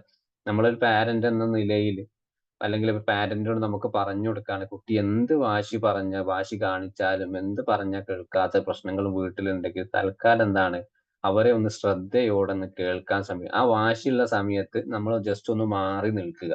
ആ കുട്ടി റിലാക്സ് ആയതിനു ശേഷം തിരിച്ച് നമ്മൾ അവിടെ ചെന്നിട്ട് കുട്ടിക്ക് നല്ലൊരു കുട്ടി പാരന്റിനോട് പറയും ഇങ്ങനെയൊക്കെ സംസാരിക്കണം കുട്ടിയോട്. കാരണം നമ്മൾ ആ പ്രഷറുള്ള സമയത്ത് നമ്മളോട് അങ്ങനെ കാണിക്കുന്ന സമയത്ത് അവിടെ പ്രശ്നങ്ങളായി, ബുദ്ധിമുട്ടുകളായി. അതുകൊണ്ട് വളരെയധികം സൂക്ഷ്മതയോട് കൂടി ഒബ്സർവ് ചെയ്തിട്ട് മാത്രമേ ഇങ്ങനത്തെ ടീനേജ് ഗ്രൂപ്പിനോട് നമ്മൾ സംസാരിക്കാവൂ. അപ്പോ പിന്നെ അതേപോലെ ആദ്യം നമ്മൾ പറയേണ്ട അവര് ആദ്യം പറയുന്ന കാര്യങ്ങളൊക്കെ നമ്മൾ അംഗീകരിച്ചു കൊടുക്കുക എന്നുള്ളതാണ്. ഈ അംഗീകരിച്ച് കുറെ തെറ്റായിട്ടുള്ള കാര്യങ്ങളായിരിക്കും. നമുക്കൊന്നും ഒരിക്കലും ഇഷ്ടമുണ്ടാവില്ല, പിടിക്കത്തുമില്ല. അപ്പൊ എന്താണ് പതിയെ പതിയെ നമ്മൾ അവരെ കയ്യിൽ ഒരു റാപ്പ് ബിൽഡപ്പ് ആയി കഴിഞ്ഞാൽ ഈ കുട്ടിയും ഒരു പാരന്റും അല്ലെങ്കിൽ ഒരു തെറാപ്പിസ്റ്റും ഒരു ക്ലയന്റും തമ്മിൽ ഏകദേശം ഓക്കെ ആയി കഴിഞ്ഞാൽ അവർ പറഞ്ഞിട്ടുള്ള കാര്യങ്ങൾ പതിയെ പതിയെ ഓരോന്നൊന്ന് റിമൂവ് ചെയ്ത് നമ്മൾ ശരിയായ ദിശയിലേക്ക് കൊണ്ടുപോകും. അവിടെ എന്താണ് അവരുടെ നല്ല ക്വാളിറ്റികൾ നമ്മൾ തിരിച്ചറിയണം. അവിടെ അവർക്ക് എന്തെങ്കിലും എക്സ്ട്രാ ആക്ടിവിറ്റീസ് ഉള്ളിൽ കിടക്കുന്നുണ്ടോ, അവരുടെ എക്സ്പ്രഷൻസ് നമ്മൾ മനസ്സിലാക്കിയിട്ട് അതിനിങ്ങനെ സപ്പോർട്ട് ചെയ്യുമ്പോൾ എന്താണ് അവർക്ക് ഉള്ളിലുണ്ടാകുന്ന ഈ ഒരു ആങ്സൈറ്റി ലെവൽ കുറയും. പിന്നെ അതേപോലെ ഈ ഒരു ബോഡി ഷെയ്മിങ് പ്രശ്നങ്ങളൊക്കെ ഉള്ള ആളുകൾക്ക് എന്താണ് മാക്സിമം ഇമോഷണൽ റെഗുലേഷൻ സ്കില്ലുകൾ പഠിപ്പിക്കുക. ഏതൊരു ടെൻഷൻ വരുന്ന സമയത്തും എൻ്റെ ഒരു മാനസികാവസ്ഥ ഇന്ന നിലയിലായിരിക്കണം എന്ന് ഏതൊക്കെ ആ സമയത്ത് ഒരു ടെൻഷൻ വരുന്ന സമയത്ത് എന്താണ് ഒരു ബ്രീത്തിങ് എടുക്കാൻ എനിക്ക് തോന്നണം. അല്ലെങ്കിൽ ആ ടെൻഷൻ വരുന്ന സമയത്ത് ഞാനൊന്ന് ജസ്റ്റ് ഒന്ന് ഇരുന്നിട്ട് എനിക്ക് എന്താണ് സംഭവിക്കാൻ പോകുന്നത് എന്നൊന്ന് ആലോചിക്കാനുള്ള സ്പേസ് ഞാൻ കാണിക്കണം എന്നുള്ള രീതിയിൽ അവർക്ക് കൊടുക്കുക. പിന്നെ അതേപോലെ ഈ ഒരു പഠന സമ്മർദ്ദം കുറയ്ക്കാൻ വേണ്ടിയിട്ട് അവർക്ക് ഇഷ്ടപ്പെട്ട രീതിയിൽ പഠിക്കാനുള്ള ഒരു സാഹചര്യങ്ങൾ ഉണ്ടാക്കി കൊടുക്കുക. ചില പിന്നെ കുട്ടിക്ക് ഒരു വിഷയത്തെ പറ്റി വളരെയധികം തീരെ മാർക്ക് കുറവാണ്, കൺഫ്യൂഷൻ ആണ്, ഒന്നും മനസ്സിലാവുന്നില്ല. അപ്പോൾ നമ്മൾ റെമഡിയേഷൻ കൊടുക്കുന്ന സമയത്ത് ഒരു പിന്നെ ഫിസിക്സുമായിട്ട് ബന്ധപ്പെട്ട് കുട്ടി വന്ന സമയത്ത് കുട്ടിക്ക് ഫിസിക്സിൽ വളരെ മാർക്ക് കുറവാണ്, ബാക്കി എല്ലാത്തിലും ഓക്കെയാണ്. അപ്പൊ നമ്മൾ ചോദിക്കേണ്ടത് എന്താണ്, ഫിസിക്സ് എന്തുകൊണ്ട് പഠിക്കാൻ പറ്റുന്നില്ല എന്നുള്ളതിന് പകരം ഏത് ചാപ്റ്റർ ആണ് നിനക്ക് മനസ്സിലാവാത്തത്. ചിലപ്പോൾ ഈ ഒരു കണക്റ്റീവ് ആയിട്ട് പോവുമായിരിക്കും ചിലപ്പോൾ ചാപ്റ്റേഴ്സുകൾ, പ്രത്യേകിച്ച് സയൻസ് വിഷയങ്ങളിൽ. അപ്പോ അവിടെ നമുക്ക് ചിലപ്പോൾ ഏതെങ്കിലും കുട്ടിക്ക് ഒരു ചാപ്റ്റർ ഫസ്റ്റ് തന്നെ മിസ്സായി കഴിഞ്ഞാൽ മനസ്സിലായിട്ടുണ്ടെങ്കിൽ ബാക്കി അങ്ങനെ കൊല്ലാൻ ബുദ്ധിമുട്ടായിരിക്കും. അപ്പൊ ഏത് ഭാഗമാണ് നിനക്ക് മനസ്സിലാവാത്തത് അത് ചോദിച്ചാൽ ആ കുട്ടി പറയും ഇന്ന പ്രശ്നമാണ്, ഇന്ന ഭാഗം എനിക്ക് മനസ്സിലായിട്ടില്ല. പിന്നെ ആ ഒരു ഭാഗം മനസ്സിലാവാത്തത് കൊണ്ട് ബാക്കിയുള്ള ചാപ്റ്ററുകൾ എനിക്ക് ശ്രദ്ധിക്കാനും പറ്റുന്നില്ല എന്നുള്ള ഒരു പ്രശ്നങ്ങൾ. അപ്പൊ കുട്ടിക്ക് പഠിക്കാൻ പറ്റിയ ഏത് വിഷയമാണ് നമ്മൾ ആദ്യം തിരിച്ചറിയുക, ഒരു സബ്ജക്റ്റ് ആണ് മനസ്സിലാവാത്തത്. അപ്പൊ എന്താ ആ മനസ്സിലാവാത്ത സബ്ജക്റ്റ് നമുക്ക് മാക്സിമം അവരെ ഹെൽപ്പ് ചെയ്ത് കഴിഞ്ഞാൽ എന്താണ് ബാക്കിയുള്ള വിഷയങ്ങൾ അവർ സ്വയമായിട്ട് ഓക്കെ ആയിക്കോളും. പിന്നെ അതേപോലെ കോപ്പിംഗ് സ്കില്ലുകൾ എന്ന് പറയുമ്പോൾ ഇതിന്റെ പ്രധാനമായിട്ടും നെഗറ്റീവ് ആയിട്ടുള്ള ചിന്തകൾ അവർ സ്വയമായിട്ട് തിരിച്ചറിയാൻ വേണ്ടി നമ്മൾ നേരത്തെ പറഞ്ഞ തോട്ട് റെക്കോർഡ് ഒക്കെ കൊടുക്കുക. പിന്നെ അതേപോലെ തന്നെ എല്ലാത്തിനും ഒരു അഭിപ്രായങ്ങൾ വീട്ടിലൊക്കെ സ്വയമായിട്ട് ഒരു അഭിപ്രായങ്ങൾ പറയാനുള്ള അവസരങ്ങൾ നമ്മളെ കുട്ടികൾക്ക് ഉണ്ടാക്കി കൊടുക്കുക. കാരണം അവരും നമ്മളെ കുടുംബത്തിലെ ഒരു വ്യക്തികളാണ് എന്നുള്ളത്. ഇതൊക്കെയാണ് ഒരു ഏകദേശം ഒരു ടീനേജിന്റെ ഒരു ആങ്സൈറ്റി എന്ന് പറയാൻ എനിക്കുള്ളത്. ഓക്കെ ആണോ എല്ലാരും? ഒരു കേസ് ഒന്ന് പറഞ്ഞോട്ടെ. ചെറിയ ഒരു ആ 10 വയസ്സായിട്ടുള്ളൂ കുട്ടിക്ക്. അത് പഠിക്കാന് ഇപ്പൊ ഓക്കെയാണ്, പക്ഷെ ഈ ചിന്ത വരിക, അതായത് ഈ വലുതായാലും, അതായത് 10th ഈ +1 +2 ഒക്കെ എത്തുമ്പോ ഒരുപാട് പഠിക്കാണ്ടല്ലോ, അതെനിക്ക് ഭയങ്കര ബേർഡൻ ആവൂലേ എന്ന് ഇപ്പോഴേ ആലോചിച്ചിട്ട് ഇങ്ങനെ എന്താ പറയാ ടെൻഷൻ ആവുക. അപ്പൊ അതൊരു ആങ്സൈറ്റി ഓക്കെ. അല്ലേ?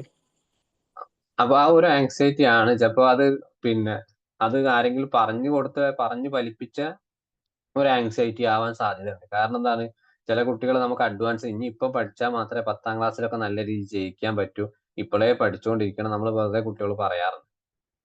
അതിലെന്തെങ്കിലും ഒരു ആങ്സൈറ്റി കുട്ടിക്ക് വന്നിട്ടുണ്ടെങ്കിൽ അത് അങ്ങനെ ആലോചിച്ചാവും 10ാം ക്ലാസ്സിലും +2 ഒക്കെ നല്ലോണം പഠിക്കാനുണ്ടാവുമല്ലോ, അതുകൊണ്ട് ഞാൻ ആ ടെൻഷൻ എനിക്ക് ഇപ്പോഴേ ഉണ്ട്, അതുകൊണ്ട് ഇപ്പൊ നിലവിൽ കുട്ടിക്ക് പഠിക്കാൻ പറ്റില്ല. കാരണം ആ ചിന്ത ചിലപ്പോൾ നോർമൽ ആയിട്ട് ഉണ്ടാവുന്നതായിരിക്കാം. പിന്നെ അതേപോലെ എന്താണ് ഇങ്ങനെ പറയുന്ന സമയത്ത് എന്താണ് നമുക്ക് വ്യക്തമായിട്ട് കുട്ടിയോട് സംസാരിച്ചാലേ അറിയൂ എങ്ങനെയാണ് എന്നുള്ളത്, എന്തിനാണ് വേറെ എന്തെങ്കിലും തരത്തിൽ കുട്ടിക്ക് ആങ്സൈറ്റി ലെവൽ ഉണ്ടോ ഈ ഒരു പഠനത്തിലല്ലാതെ? പഠനത്തിലല്ലാതെ കുറച്ച് തടിയുള്ള കുട്ടിയാണ്. അപ്പം ചിലര് കളിയാക്കും, അതായത് നിനക്ക് നല്ല വയറുണ്ടല്ലോ, തടി ഉണ്ടല്ലോ എന്നൊക്കെ പറയുമ്പോൾ അതിന് പ്രശ്നമാണ്. അത് കരയുക, ഇപ്പൊ എല്ലാരും എന്നെ കളിയാക്കുന്ന, പിന്നെ ഞാൻ തിരിച്ച് അവരെന്തേലും പറയുമ്പോൾ അവര് വീണ്ടും എന്നെ കളിയാക്കാണെന്ന് പറഞ്ഞിട്ട് അങ്ങനത്തെ ഒക്കെ പെട്ടെന്ന് കരച്ചിൽ വരും എന്തെങ്കിലും പറയുമ്പോഴേക്കും ആരെങ്കിലും. അങ്ങനത്തെ ഈ ഒരു ഒരു പ്രശ്നം. ആങ്സൈറ്റിക്ക് ഒരു പ്രത്യേകതയുണ്ട്. നമ്മൾ CBT പഠിച്ചവർക്കറിയാം. അതായത് ഒരു റീസൺ, അത് കറന്റിലെ ഒരു പ്രയാസം മറക്കാൻ വേണ്ടിയിട്ട് മറ്റൊന്നിലേക്ക് തന്റെ ഒരു സ്റ്റേജ് കൊണ്ടുപോകുന്ന ഒരു അവസ്ഥയാണ് ആങ്സൈറ്റി എന്ന് പറയുന്നത്. അപ്പോ എനിക്ക് മനസ്സിലായത് ഇങ്ങനെയാണ് കാരണം കുട്ടീനെ ബോഡി ഷെയ്മിങ് എന്തെങ്കിലും മറ്റുള്ള ആളുകൾ കളിയാക്കുന്ന എന്തെങ്കിലും സാഹചര്യം ആ സാഹചര്യത്തിൽ എന്താണ് ആ കുട്ടീന്റെ അറ്റൻഷൻ പൂർണ്ണമായിട്ടും ഒന്ന് മാറ്റാൻ വേണ്ടിയിട്ടോ അല്ലെങ്കിൽ മറ്റുള്ള ആളുകളെ ഇത് കളിയാക്കുന്നതിൽ നിന്നും അതിലേക്ക് എത്തിക്കാൻ വേണ്ടിയിട്ടോ എന്ന് അറിയില്ല. അങ്ങനെ ഒരു അറ്റൻഷൻ അവർക്ക് കുട്ടിക്ക് ഉണ്ടോ നമ്മൾ ശ്രദ്ധിക്കണം. കാരണം അത് ചിലപ്പോ ആ ഒരു ആങ്സൈറ്റി എന്താണ് ചിലപ്പോ നമ്മൾ ചോദിക്കുമ്പോൾ എന്തെങ്കിലും കാര്യം പറയുമ്പോൾ എനിക്ക് 10ാം ക്ലാസ്സിൽ എത്തിയാൽ പഠിക്കാൻ പറ്റില്ല, +2 എത്തിയാൽ ഒരുപാട് പഠിക്കാൻ പറ്റും. പക്ഷെ നിലവിൽ എന്താണ് കുട്ടിക്ക് ആങ്സൈറ്റി ഉള്ളത് മറ്റുള്ള ആളുകളെ ബുള്ളിങ് ചെയ്യുന്നതായിരിക്കാം സാധ്യത കേട്ടോ. അത് അങ്ങനെയാണെന്ന് ഞാൻ പറയുന്നില്ല. കാരണം ഒരു ആങ്സൈറ്റി എന്ന് പറയുന്നത് എന്താണ്, നിലവിൽ ഒരു ആങ്സൈറ്റി അവർക്ക് ഉണ്ടാവും. അത് മറയ്ക്കാൻ വേണ്ടിയിട്ട് എന്താണ് അവർ മറ്റൊരു പ്രവർത്തനത്തിലേക്ക് പോവാൻ, അത് നമ്മൾ സേഫ്റ്റി ബിഹേവിയർ എന്ന് പറയും. ആ സേഫ്റ്റി ബിഹേവിയർ അത് ആയിരിക്കും ഈ പഠനത്തെ ഇപ്പം കുറിച്ച് പറയുന്നത്. ഓക്കെ, അത് ഇപ്പം എന്താണ് അതിന്റെ മുന്നേ പറയുന്നുണ്ട്. ഇപ്പൊ ബോഡി ഷേമിങ് ഉം. ഇപ്പോഴാണ്, പക്ഷെ ആ അതിന്റെ മുന്നേ ചെറിയൊരു ലേണിംഗ് ഡിസബിലിറ്റി ഉണ്ടോന്ന് വെച്ചാൽ അങ്ങനെ വലിയ രീതിയിലൊന്നുമില്ല. ചെറിയൊരു ഉം. ഡിസ്ഗ്രാഫിയ, ആ ഒരു പ്രശ്നം ഉണ്ടായിരുന്നു. ആ പക്ഷെ അത് ചെറിയൊരു റെമഡീഷൻ കൊടുത്തപ്പോൾ പെട്ടെന്ന് തന്നെ അത് റെഡിയായി, ഓക്കെ ആയി. ആള് ഉം. പഠനത്തിലേക്ക് വന്നു. കുഴപ്പമില്ല, അത്യാവശ്യം പഠിക്കുന്ന ഇതിലിപ്പോ കണ്ടിന്യൂ ചെയ്ത് പോകുന്നുണ്ട്. മോശമൊന്നുമല്ല. ഇപ്പൊ എത്രാം പിന്നെ ക്ലാസ്സിലാണ്? 4th. ആ അപ്പം ഇത് വീണ്ടും ഇങ്ങനെ ചിന്ത വരും. അതായത് ഞാനിപ്പോ 4th എത്തി, ഇനിയിപ്പോ 10th എത്തിയാൽ എനിക്ക് ഒരുപാട് ഉണ്ടാവുമല്ലോ പഠിക്കാന്. അപ്പൊ ഞാനതെങ്ങനെ ആ പഠിക്കും, എനിക്ക് പഠിക്കാൻ പറ്റുമോ, അതിങ്ങനെ ആലോചിച്ചുള്ള ഒരു വറി എപ്പോഴും. അതിന് നമ്മൾ മാക്സിമം കുട്ടിക്ക് എൻകറേജ് ചെയ്യും. ഇപ്പൊ നിലവിലുള്ള ക്ലാസ്സിൽ കുട്ടിക്ക് പഠിക്കാൻ പറ്റുന്നുണ്ടോ നമ്മൾ കുട്ടിയോട് ഇപ്പത്തെ ക്ലാസ്സിൽ നിനക്ക് പഠിക്കാൻ പറ്റുന്നുണ്ടോ, നല്ല മാർക്ക് വാങ്ങുന്നുണ്ടോ, ഇങ്ങനെ ഓക്കെയാണ്, ഇടയ്ക്കൊക്കെ ഇപ്പൊ നമ്മൾ ഓക്കെയാണ് ആ ആള്. അത് ഒക്കെ ആയിരിക്കാം. പക്ഷെ നമ്മൾ കുട്ടീനോട് എപ്പോഴും പറഞ്ഞുകൊണ്ടിരിക്കണം. അത് ഒരു എൻകറേജ്മെന്റ് പോലെ കുട്ടിയോട് പറയാം, ഇപ്പത്തെ ക്ലാസ് നീ 4 നല്ല പഠിക്കുന്നുണ്ടല്ലോ, പിന്നെ പഠിച്ചു കഴിഞ്ഞിടക്ക് 5, 6, 7 ഒക്കെ വരാനുണ്ട്. ഈ ഒരു സ്റ്റേജ് നല്ല പഠിക്കുന്ന ഒരു കുട്ടിക്കാണെങ്കിൽ അവിടെ എന്തുകൊണ്ട് നിനക്ക് അവിടെ എന്തുകൊണ്ട് പഠിക്കാൻ പറ്റും, ഇപ്പൊ തന്നെ നല്ല പഠിക്കുന്നുണ്ടല്ലോ എന്നുള്ള രീതിയിൽ എന്താണ് കൊണ്ടുപോകുക. പിന്നെ എന്തെങ്കിലും ഇതിന്റെ കൂടെ തന്നെ എന്തെങ്കിലും ആക്ടിവിറ്റീസുകൾ, എന്തെങ്കിലും എക്സ്ട്രാ ആയിട്ടുള്ള, കാരണം ആ ഒരു ആങ്സൈറ്റി ലെവൽ വരാതിരിക്കാൻ വേണ്ടിയിട്ട് ഒരു പിന്നെ ക്രാഫ്റ്റോ ഡ്രോയിങ്ങോ അല്ലെങ്കിൽ എന്തെങ്കിലും നമ്മളൊക്കെ ഒരുമിച്ച്, നിങ്ങളിപ്പോ ഒരു പാരന്റ് ആണെങ്കിൽ ഒരുമിച്ച് നിന്ന് ചിത്രം വരയ്ക്കാനോ എന്തെങ്കിലും ഗെയിംസിലൂടെ, അല്ലെങ്കിൽ എന്താണ് അറ്റൻഷൻ എത്രത്തോളം കുട്ടിക്ക് ഉണ്ടോ എന്ന് അറിയാൻ വേണ്ടിയിട്ട്, ആ ആങ്സൈറ്റി ലെവൽ എത്രത്തോളം ഉണ്ട് എന്ന് അറിയാൻ വേണ്ടി നമ്മൾ മുത്തുമാലയ്ക്ക് കുറക്കാൻ കൊടുക്കല്ലോ, അത് ആങ്സൈറ്റി ലെവൽ മനസ്സിലാക്കാനും അറ്റൻഷനും കൂടി വേണ്ടിയിട്ടാണ്. അതൊക്കെ ഉണ്ടാക്കി ചെറിയ ആക്ടിവിറ്റീസ് കുട്ടി ഒരു 4ാം ക്ലാസ്സിൽ എത്തിയിട്ടല്ലേ ഉള്ളൂ. അപ്പൊ അങ്ങനെയൊക്കെ കൊടുത്തു കഴിഞ്ഞാൽ എന്താണ് പറഞ്ഞിട്ടുള്ള ടെൻഷനൊക്കെ ഒന്ന് ആൾക്ക് മാറി കിട്ടും. പിന്നെ മറ്റു തരത്തിലുള്ള എന്തെങ്കിലും പിന്നെ പൊതുവെ സോഷ്യലായിട്ടുള്ള ഒരു പേടിയും കാര്യങ്ങളൊക്കെ ഉണ്ടെങ്കിൽ ജസ്റ്റ് ഒരു കൗൺസിലറോ ചൈൽഡ് സൈക്കോളജിസ്റ്റ് ഒന്ന് കണ്ടിട്ട് എന്താണെന്ന് ജസ്റ്റ് ചെക്ക് ചെയ്യാം. Okay sir, thank you. Okay.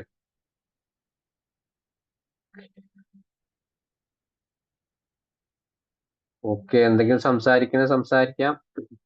So yes, പറയൂ. ഇവരുടെ ഈ ഒരു ആൻസൈറ്റി ലെവൽ എത്ര ഏജ് വരെ ഉണ്ടാവും? മീൻസ് ടീനേജ് കഴിഞ്ഞാൽ മാറും?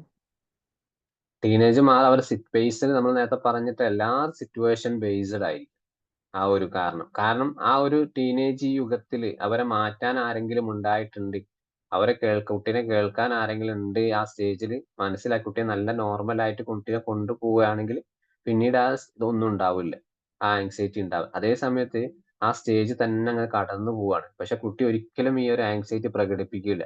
അങ്ങനെ പ്രകടിപ്പിക്കപ്പോഴാ അവരുടെ ലൈഫിൽ ഒരു 30, 35 വയസ്സാകുമ്പോൾ കല്യാണം കഴിഞ്ഞ ഒരു കുട്ടിയൊക്കെ ഉണ്ടാകും, വീട്ടിൽ ചെറിയൊരു ഇഷ്യൂസ് വരുമ്പോ ആ ആങ്സൈറ്റി മൊത്തം അങ്ങോട്ട് പൊട്ടിത്തെറിക്കും ആള്. അപ്പൊ അന്ന് ആ സമയത്ത് അയാൾക്ക് ഹാൻഡിൽ ചെയ്യാൻ പറ്റൂല. കാരണം ഈ ആങ്സൈറ്റി എന്ന് പറയുന്നത് വർഷങ്ങളോളം ഉള്ളതാണ്, വർഷങ്ങൾക്ക് മുമ്പുള്ളതാണ്. കാരണം എന്താണ് പ്രകടിപ്പിക്കുന്നത് എന്നാണ് വർഷങ്ങൾക്ക് ശേഷമാണ്. അപ്പൊ അതിനുള്ള ഒരു സാധ്യതകളുണ്ട്. അപ്പൊ കറക്റ്റ് നമ്മൾ കണ്ടു കഴിഞ്ഞാൽ ഏർലി ഇന്റർവെൻഷൻ കൊടുക്കുക എന്നുള്ളതാണ്. എന്തൊരു മെന്റൽ ഇൽനെസ് ആയാലും അതിന്റെ സിംറ്റംസുകൾ നമ്മൾ കണ്ടു തുടങ്ങി കഴിഞ്ഞാൽ പെട്ടെന്ന് അത് മാറ്റിയെടുക്കുക. ഇനിയിപ്പോ നമ്മളായാൽ പോലും നിരന്തരമായിട്ട് മാനസികമായിട്ടുള്ള ചിന്തകൾ നമ്മുടെ മനസ്സിലൂടെ തെറ്റായിട്ട് തന്നെ വരും. ഒരു കാര്യം കാണുമ്പോൾ അതിനെ തെറ്റായി ധരിക്കുകയാണ്. അപ്പൊ നമുക്കത് ഒരു അവയർനെസിന്റെ കുറവായിരിക്കാം, നമ്മുടെ ചിന്തകൾ തെറ്റായിരിക്കാം. അത് നമ്മൾ മനസ്സിലാക്കി നല്ല രീതിയിൽ കൊണ്ടുപോവുകയാണെങ്കിൽ നമുക്ക് മാറ്റും. അതേ സമയത്ത് ഞാൻ മാറ്റാൻ ശ്രമിക്കുന്നില്ല, ഞാൻ അതേ രീതിയിൽ തന്നെ പോവാണ്. അത് എന്റെ ഫാമിലി ലൈഫിലും ബാധിക്കും, അല്ലെങ്കിൽ എന്റെ മറ്റ് ജോലി സ്ഥലത്ത് അത് ബാധിക്കും. പല തരത്തിലും ആ ഒരു ചിന്ത എന്നെ ബാധിക്കാനുള്ള സാധ്യതകളുണ്ട്. ഇതേപോലെയാണ് കുട്ടികൾക്കിടയിൽ. അവർ ഓരോ സ്റ്റേജിലും പുതിയ പുതിയ കാര്യങ്ങൾ പഠിച്ചുകൊണ്ടിരിക്കുകയാണ്. അപ്പൊ പഠിക്കുന്നതിൽ നമുക്ക് എന്താണ് മാക്സിമം അവരെ എൻകറേജ്മെന്റ് ചെയ്യുക, സപ്പോർട്ട് ചെയ്യുക, അവരെ പ്രയാസങ്ങൾ നമ്മൾ കണ്ടെത്തിയിട്ട് അതൊരു ട്രീറ്റ്മെന്റിൽ അപ്പുറം എന്താണ് അവരെ ഒരു കൂടെ നിന്ന് സഹായിക്കുക എന്നുള്ളതാക്കി മാറ്റുക എന്നുള്ളതാണ്. സാർ പറഞ്ഞ കുറച്ച് സിംറ്റംസ് ഒക്കെ എന്റെ മോൾക്കുണ്ട്. അതായത് സാർ പറഞ്ഞല്ലോ ആ എനിക്ക് വയറുവേദന, കാലുവേദന, ആ തലവേദന, ഇങ്ങനത്തെ ആ സിംറ്റംസ് അധിക ദിവസം ഉണ്ടാവാറുണ്ട്. ആള് ഇപ്പൊ ആ എനിക്ക് തോന്നുന്നു സാർ പറഞ്ഞപ്പം ആൾക്ക് ആൻസൈറ്റി ഉണ്ട് എന്ന് തോന്നാം. മീൻസ് സാറിന്റെ സിംറ്റംസ് എല്ലാം കേട്ടപ്പോഴേ എപ്പോഴും ഉം, ഇപ്പൊ ആള് 8th സ്കൂൾ ഓപ്പൺ ചെയ്തിട്ടില്ല, പെരുന്നാൾ കഴിഞ്ഞിട്ടാണ് ആ തുറക്കുന്നത്. ഇപ്പോഴേ ആ ഭയങ്കര മീൻസ് ഫ്രണ്ട്സ് ഉണ്ടാവോ ഇതേ ഈ ഒരു തോട്ടേ ഉള്ളൂ കുട്ടിക്ക്. എനിക്ക് പുതിയ സ്കൂളിൽ പോയാൽ ഫ്രണ്ട്സ് ഉണ്ടാവോ, മീൻസ് അങ്ങനെയൊക്കെ. അപ്പൊ ആ സാർ പറഞ്ഞപ്പോ എനിക്ക് തോന്നുന്ന ആൾക്ക് ഈ ഒരു ഇതിന്റെ ഒരു സിംറ്റംസ് എനിക്കിപ്പോ ആ വേറെ ഫീൽ ചെയ്യാം. അപ്പോ എപ്പോഴും നാളെ ആ അങ്ങനെ ഇങ്ങനത്തെ ഫീലുകളൊക്കെ ആ വരും. ഫ്രണ്ട്സ് ഇല്ല എന്നൊക്കെ പറയുന്ന സമയത്ത് അപ്പൊ ആ കുട്ടിയോട് നമുക്ക് ചോദിക്കാം വേണമെങ്കിൽ, നിനക്ക് മുമ്പ് ഫ്രണ്ട്സുകളൊന്നും ഇല്ലേ എന്നുള്ളത്, ആള് മുമ്പത്തെ ഒരു ഭ- ക്ലാസ്സുകൾ. ആള് ഭയങ്കര മീൻസ് എന്താ പറയാ സോഷ്യൽ ആണ് ആള്. അപ്പൊ ആ പുതിയ ഒരു അറ്റ്മോസ്ഫിയറിലോട്ട് പോകുമ്പം ഉണ്ടാവോ ഒരു ഭയങ്കര ക്യൂരിയോസിറ്റി അല്ലോ. ആ സാർ പറഞ്ഞപ്പോ എനിക്ക് തോന്നുന്നു ഇങ്ങനത്തെ ഈ ഒരു സിംറ്റംസ് ഒക്കെ കാണിക്കുന്നോണ്ട് ആ അത് വലിയ ആ. മൈൽഡ് അത് ആ ആയിരിക്കുമല്ലോ സാർ. സോഷ്യല് അത് മൈൽഡ് ആണ്, പേടിക്കാനൊന്നുമില്ല. പക്ഷെ നിരന്തരമായിട്ട് ഒരു വയറുവേദന ഒക്കെ കുട്ടി പറയുകയാണെങ്കിൽ കുട്ടീനെ നമുക്ക് ഹോസ്പിറ്റലിൽ കൊണ്ടുപോവാം. എന്നിട്ട് ഹോസ്പിറ്റലിൽ ഡോക്ടറോട് പറയണം വ്യക്തമായി കുട്ടീനെ പോയി ഇടയ്ക്കൊക്കെ ഒരു വയറുവേദന വരുന്നുണ്ട്, ഡോക്ടറോട് നല്ല രീതിയിൽ ചെക്ക് ചെയ്യാൻ പറയണം. നമുക്ക് പഠിക്കാനൊക്കെ പോകാനുള്ള കുട്ടിയാണ്, ഒക്കെ ആ ഒരു രീതി. കാരണം ഈ ഒരു വയറുവേദന കാരണം അവളെ പഠനത്തിന് മോശം ഉണ്ടാകാൻ പാടില്ല, നല്ല പഠിക്കുന്ന കുട്ടിയാണ് എന്നുള്ളത്. അങ്ങനെ ആള് ഡോക്ടർ പഠിക്കും, പരിശോധിച്ച ശേഷം നന്നായിട്ട് പഠിക്കും, ക്ലാസ്സിൽ ഫസ്റ്റും സെക്കൻഡ് ആയിട്ട് ആ ഒരു ഇതിൽ പോകുന്നതാണ്. പക്ഷെ എന്താ പറയാ ഈ ടീനേജിലോട്ട് വന്നതുകൊണ്ടാണോന്ന് അറിഞ്ഞൂടാ, ഇപ്പോഴും ഇങ്ങനത്തെ ഒക്കെ എപ്പോഴും ഓരോ പെയിനാ, കാലുവേദന, തലവേദന, വയറുവേദന, നെഞ്ചുവേദന. ആ അതെ, ആ ഒരു ടീനേജിന്റെ ഒരു ആങ്സൈറ്റി തന്നെയാണ് അതിന്റെ. അത് കാണുക, അത് ചിലപ്പോൾ നോർമൽ ആയിട്ട് മാറിക്കോളും. കൂടുതൽ ഒന്ന് ശ്രദ്ധിച്ചാൽ മതി, ഒന്ന് ഒബ്സർവ് ചെയ്യുക എന്തൊക്കെയാണ് മാറ്റങ്ങൾ ഉള്ളത്, എന്തൊക്കെയാണ് ഓവറായിട്ട് കുറച്ച് കെയർ ചെയ്യുക എന്നുള്ളതാണ് ആ കുട്ടിയുടെ. ആ ചിലപ്പോ ഓക്കെ ആയിക്കോളും. ആ സർ, ഈ ടീനേജ് എന്ന് പറഞ്ഞാൽ 14 to 20 വരെ എടുത്താ പോരെ? അതെ അതെ, 12 മുതൽ നമുക്ക് മേലോട്ട് എടുക്കാം. ഒരു 18, 19, 20 വരെ ടീനേജ് തന്നെയാണല്ലോ. ഹലോ, യെസ്, പറയൂ. എൻ്റെ മോള് 9th പഠിക്കുകയാണ്. മോക്ക് ആ തീരെ കോൺഫിഡൻസ് ഇല്ല. എല്ലാത്തിനും ആളെല്ലാം ഓക്കെയാണ്. പഠിക്കല് ഒരു ആവറേജ് ഇതിൽ പോകുന്നതാണ്. പക്ഷെ ഒന്നിനും ആ ഒരു കോൺഫിഡൻസ് ഇല്ല. ഏതൊരു കാര്യമായാലും പഠിപ്പിന്റെ നല്ല ഏതൊരു കാര്യമായാലും അയ്യോ അത് അവളതെല്ലാം ഒരു ശരിയില്ല, ബാക്കി എല്ലാവരതും ഉം, നല്ലതാ, അങ്ങനെ ഒരു ചിന്ത ഉം, എല്ലായ്പ്പോഴും വരുന്നത്. പിന്നെ ഉം, പിന്നെ വേറൊരു ബുദ്ധിമുട്ട് എന്താന്ന് വെച്ച് കഴിഞ്ഞാല് എല്ലാത്തിനും ഞാൻ ഇങ്ങനെ പുഷ് ചെയ്യേണ്ടി വരുന്നത്. അങ്ങനെ ഞാൻ പഠിക്കാനായി കഴിഞ്ഞാലും പഠിക്കണ്ടേ അങ്ങനെയൊക്കെ പറഞ്ഞോണ്ട് ഇപ്പൊ എനിക്ക് തോന്നുന്നത് അങ്ങനെ ഞാൻ ചെയ്ത് എന്നോടൊരു ദേഷ്യം വരുന്നത് മാതിരി. ഞാൻ ആവശ്യമുള്ള കാര്യങ്ങൾക്കാ പറയുന്നത്. അപ്പൊ അവൾ ചെയ്യാണ്ട് നിൽക്കുമ്പോൾ കുറച്ച് പുഷ് ചെയ്യാറുണ്ട്, ഉം, മോളത് ചെയ്യാം. അപ്പം ഇപ്പോ ഇപ്പൊ ഉള്ള ടോക്കിങ് വെച്ച് നോക്കുമ്പോഴും എന്നോടൊരു ദേഷ്യം വരുന്ന ഒരു ഫീൽ ആവുന്നു എനിക്ക്. ഞാനിങ്ങനെ പറഞ്ഞുകൊണ്ട് നിൽക്കുന്നത് കൊണ്ട്, ചെയ്യാത്തപ്പോഴാണ് ഉം, പറയുന്നത്. പിന്നെ തീരെ കോൺഫിഡൻസിൽ, പിന്നെ നേരത്തെ പാരന്റ് പറഞ്ഞ പോലെ ഫ്രണ്ട്സും ആയിട്ടുള്ള കുറച്ച് ഇത് പറയുന്നത്, എന്താ പറയുക, ഫ്രണ്ട്സ് ഇതില്ല, എന്നെ ഇഗ്നോർ ചെയ്യുന്നു എപ്പോഴും ഡെയിലി, അങ്ങനെ ഒരു ഇതില് വരും. എപ്പോഴും സ്കൂളിൽ നിന്ന് വന്നു കഴിഞ്ഞാല് അവൾ ഉം, ഇഗ്നോർ ചെയ്യുന്നു, നല്ല ഫ്രണ്ട് ഇല്ല, ഉം. അങ്ങനെ ഇങ്ങനെ എപ്പോഴും. അപ്പൊ ഓക്കെ. എപ്പോഴും ആ ഒരു അപ്പൊ കംപ്ലൈന്റ് കാര്യമായിട്ടാ ഉണ്ടാവാന്. അപ്പൊ ഇത് അവള് സംസാരിക്കുമ്പോ എങ്ങനെയാ? ആള് കുറച്ച് എനർജറ്റിക് ആണ്, ഒരു തളർന്ന പോലെ വളരെ പതിയാണ് സംസാരിക്കുന്നത്. അല്ല എനർജറ്റിക് ആണ്. പക്ഷെ അവൾക്ക് ആവശ്യമുള്ള കാര്യങ്ങൾ നല്ല രീതിയിൽ എല്ലാം പറയുകയും ഇതാക്കുകയും ഒക്കെ ചെയ്യും. അത് ഉം, നല്ലോണം സാധിപ്പിച്ചെടുക്കാനൊക്കെ അറിയാം. പക്ഷെ ഉം, കുറച്ച് ഇൻട്രസ്റ്റ് കുറവാണെങ്കിൽ അതിൽ വലിയ മൈൻഡ് ആണ്. ആള് നല്ല സ്മാർട്ട് ആയിരുന്നു. ഇപ്പൊ കുറച്ച് എന്താ പറയുക സോഷ്യലൈസിങ് ഒക്കെ കുറച്ച് കുറഞ്ഞു വരുന്നുണ്ടോ എന്നൊരു സംശയം. അതായത് ഉം. പുറമേയുള്ള എന്റെ സ- സ്വന്തം ആ, റിലേറ്റീവ്സിനോടല്ലാണ്ട് വേറൊരാള് വന്നിട്ട് വീട്ടിൽ വരികയോ ചെയ്ത് കഴിഞ്ഞാല് അവരുടെ മുമ്പിൽ നിന്നൊക്കെ ഒരു എസ്കേപ്പ് അടിക്കാം. പക്ഷെ മുമ്പിലായിട്ട് ഫേസ് ചെയ്യാൻ വരുന്നില്ല, ടോക്ക് ചെയ്യാൻ വരുന്നില്ല. വിളിച്ചാൽ മാത്രം ഒന്നൊന്ന് മുഖം കാണിച്ച് പോവാ. അങ്ങനെയൊന്നും ആയിരുന്നില്ല. ആള് നല്ലോണം എല്ലാവരോടായിട്ട് ഭയങ്കര ടോക്കിങ്ങും കാര്യങ്ങളൊക്കെ ആയിരുന്നു. അപ്പോ ആ ഒരു ഉം, ഇത് പിന്നെ അവൾക്ക് ചില ഇത് അതെന്താ അങ്ങനെ അങ്ങനെ ഇപ്പൊ സിബ്ലിങ്സിനോടാണെങ്കിലും അവരെന്താ അങ്ങനെ ചെയ്യുന്നത്, അതെന്താ അങ്ങനെ ചെയ്യുന്നത്, എന്റെ മുന്നിൽ എന്തിനാ അങ്ങനെ ഒരു ഇത്. അപ്പൊ അതേ ഇതാണോ ഇനി സ്കൂള് ഫ്രണ്ട്സിന്റെ മുന്നിലും ആകുന്നത് കൊണ്ടാണോ ഫ്രണ്ട്സ് ഇങ്ങനെ ഓളോട് തിരിച്ച് ബിഹേവ് ചെയ്യുന്നതെന്ന് അറിയില്ല. എന്ത് കണ്ടാലും അവർക്ക് ഇഷ്ടമില്ലാതെ കണ്ടിട്ടുണ്ടെങ്കിൽ അവർ റിയാക്ട് ചെയ്യും. ഇപ്പൊ സിബ്ലിങ്സ് വന്നിട്ട് എന്തെങ്കിലും അടുത്തുനിന്ന് ഇതാക്കിയോ ചെയ്തിട്ടുണ്ടെങ്കിൽ അത് അപ്പോഴും റിയാക്ട് ചെയ്യും. അപ്പൊ അത് തന്നെ സ്കൂളിൽ നിന്നും നടക്കുന്നുണ്ടോ? 1-2 ഇൻസിഡൻസ് പറഞ്ഞു, ഞാൻ അങ്ങനെ പറഞ്ഞു, എനിക്ക് ഇഷ്ടമില്ലാത്ത പറഞ്ഞപ്പോ എന്നോട് അത് സംസാരിക്കണം എനിക്കത് ഇഷ്ടമല്ല. അപ്പൊ അതുകൊണ്ടാണോ ഇനി ഫ്രണ്ട്സ് തിരിച്ച് അങ്ങനെ റിയാക്ട് ചെയ്യുന്നോന്നും അറിയില്ല. അതായിരിക്കാം, ചിലപ്പോ അങ്ങനെയാണ്. പക്ഷെ ഇതിൽ വരാൻ കുറെ ഇങ്ങനത്തെ കേസുകൾ വരാൻ പ്രധാനമായിട്ടുള്ള സിംറ്റംസുകൾ അവരുടെ ലൈഫിൽ വരാനുള്ളത് സ്കൂളിൽ നിന്നോ അല്ലെ വീട്ടിൽ നിന്നോ ഉണ്ടാകുന്ന നിങ്ങൾ പറഞ്ഞിട്ടുള്ള ആ ഒരു പ്രതികരണം തന്നെയാണ്. അത് ചിലപ്പോൾ കൂട്ടുകാരിൽ നിന്നുള്ള പ്രതികരണം ഉണ്ടാവും, ചിലപ്പോൾ ഇവരെ കുട്ടിയുടെ ഉള്ള പ്രതികരണം ആയിരിക്കാം. പിന്നെ അതേപോലെ തന്നെ ചെറുപ്പത്തിൽ ഈ കുട്ടീനെ നിങ്ങൾ ചെയ്തതെന്നല്ല ഞാൻ പറഞ്ഞ സാധ്യതകളാണ് മറ്റുള്ള കുട്ടികളുമായിട്ട് താരതമ്യം ചെയ്യുന്നത്. മറ്റുള്ള കുട്ടികൾ മീൻസ് സ്വന്തം വീട്ടിലുള്ള കുട്ടികൾ തന്നെ അവന് നിന്നെ കണ്ട് പഠിക്കണം, അവന് എന്താണ് കുറച്ച് പിന്നെ നീ എന്താ ഒന്നും പറഞ്ഞത്, അവൻ നല്ലവനാണല്ലോ എന്നിങ്ങനെ നമ്മൾ പൊതുവെ വീട്ടിൽ നിന്ന് പറയാറില്ലേ. അതേപോലെ അങ്ങനത്തെ ഒരു ഈ ഒരു എന്താണ് കമ്പാരിസൺ അവിടെ നടന്നിട്ടുണ്ടോ എന്ന് നിങ്ങളൊന്ന് ആലോചിച്ച് നോക്കുക. പിന്നെ അല്ല അതേപോലെ ഈ പറയുമ്പോ എനിക്ക് തോന്നുന്നു അങ്ങനെ ഞാനിങ്ങനെ കമ്പയർ ആയിട്ട് എന്റെ മക്കളെ ഇപ്പൊ നമ്മൾ ചെയ്യൂല.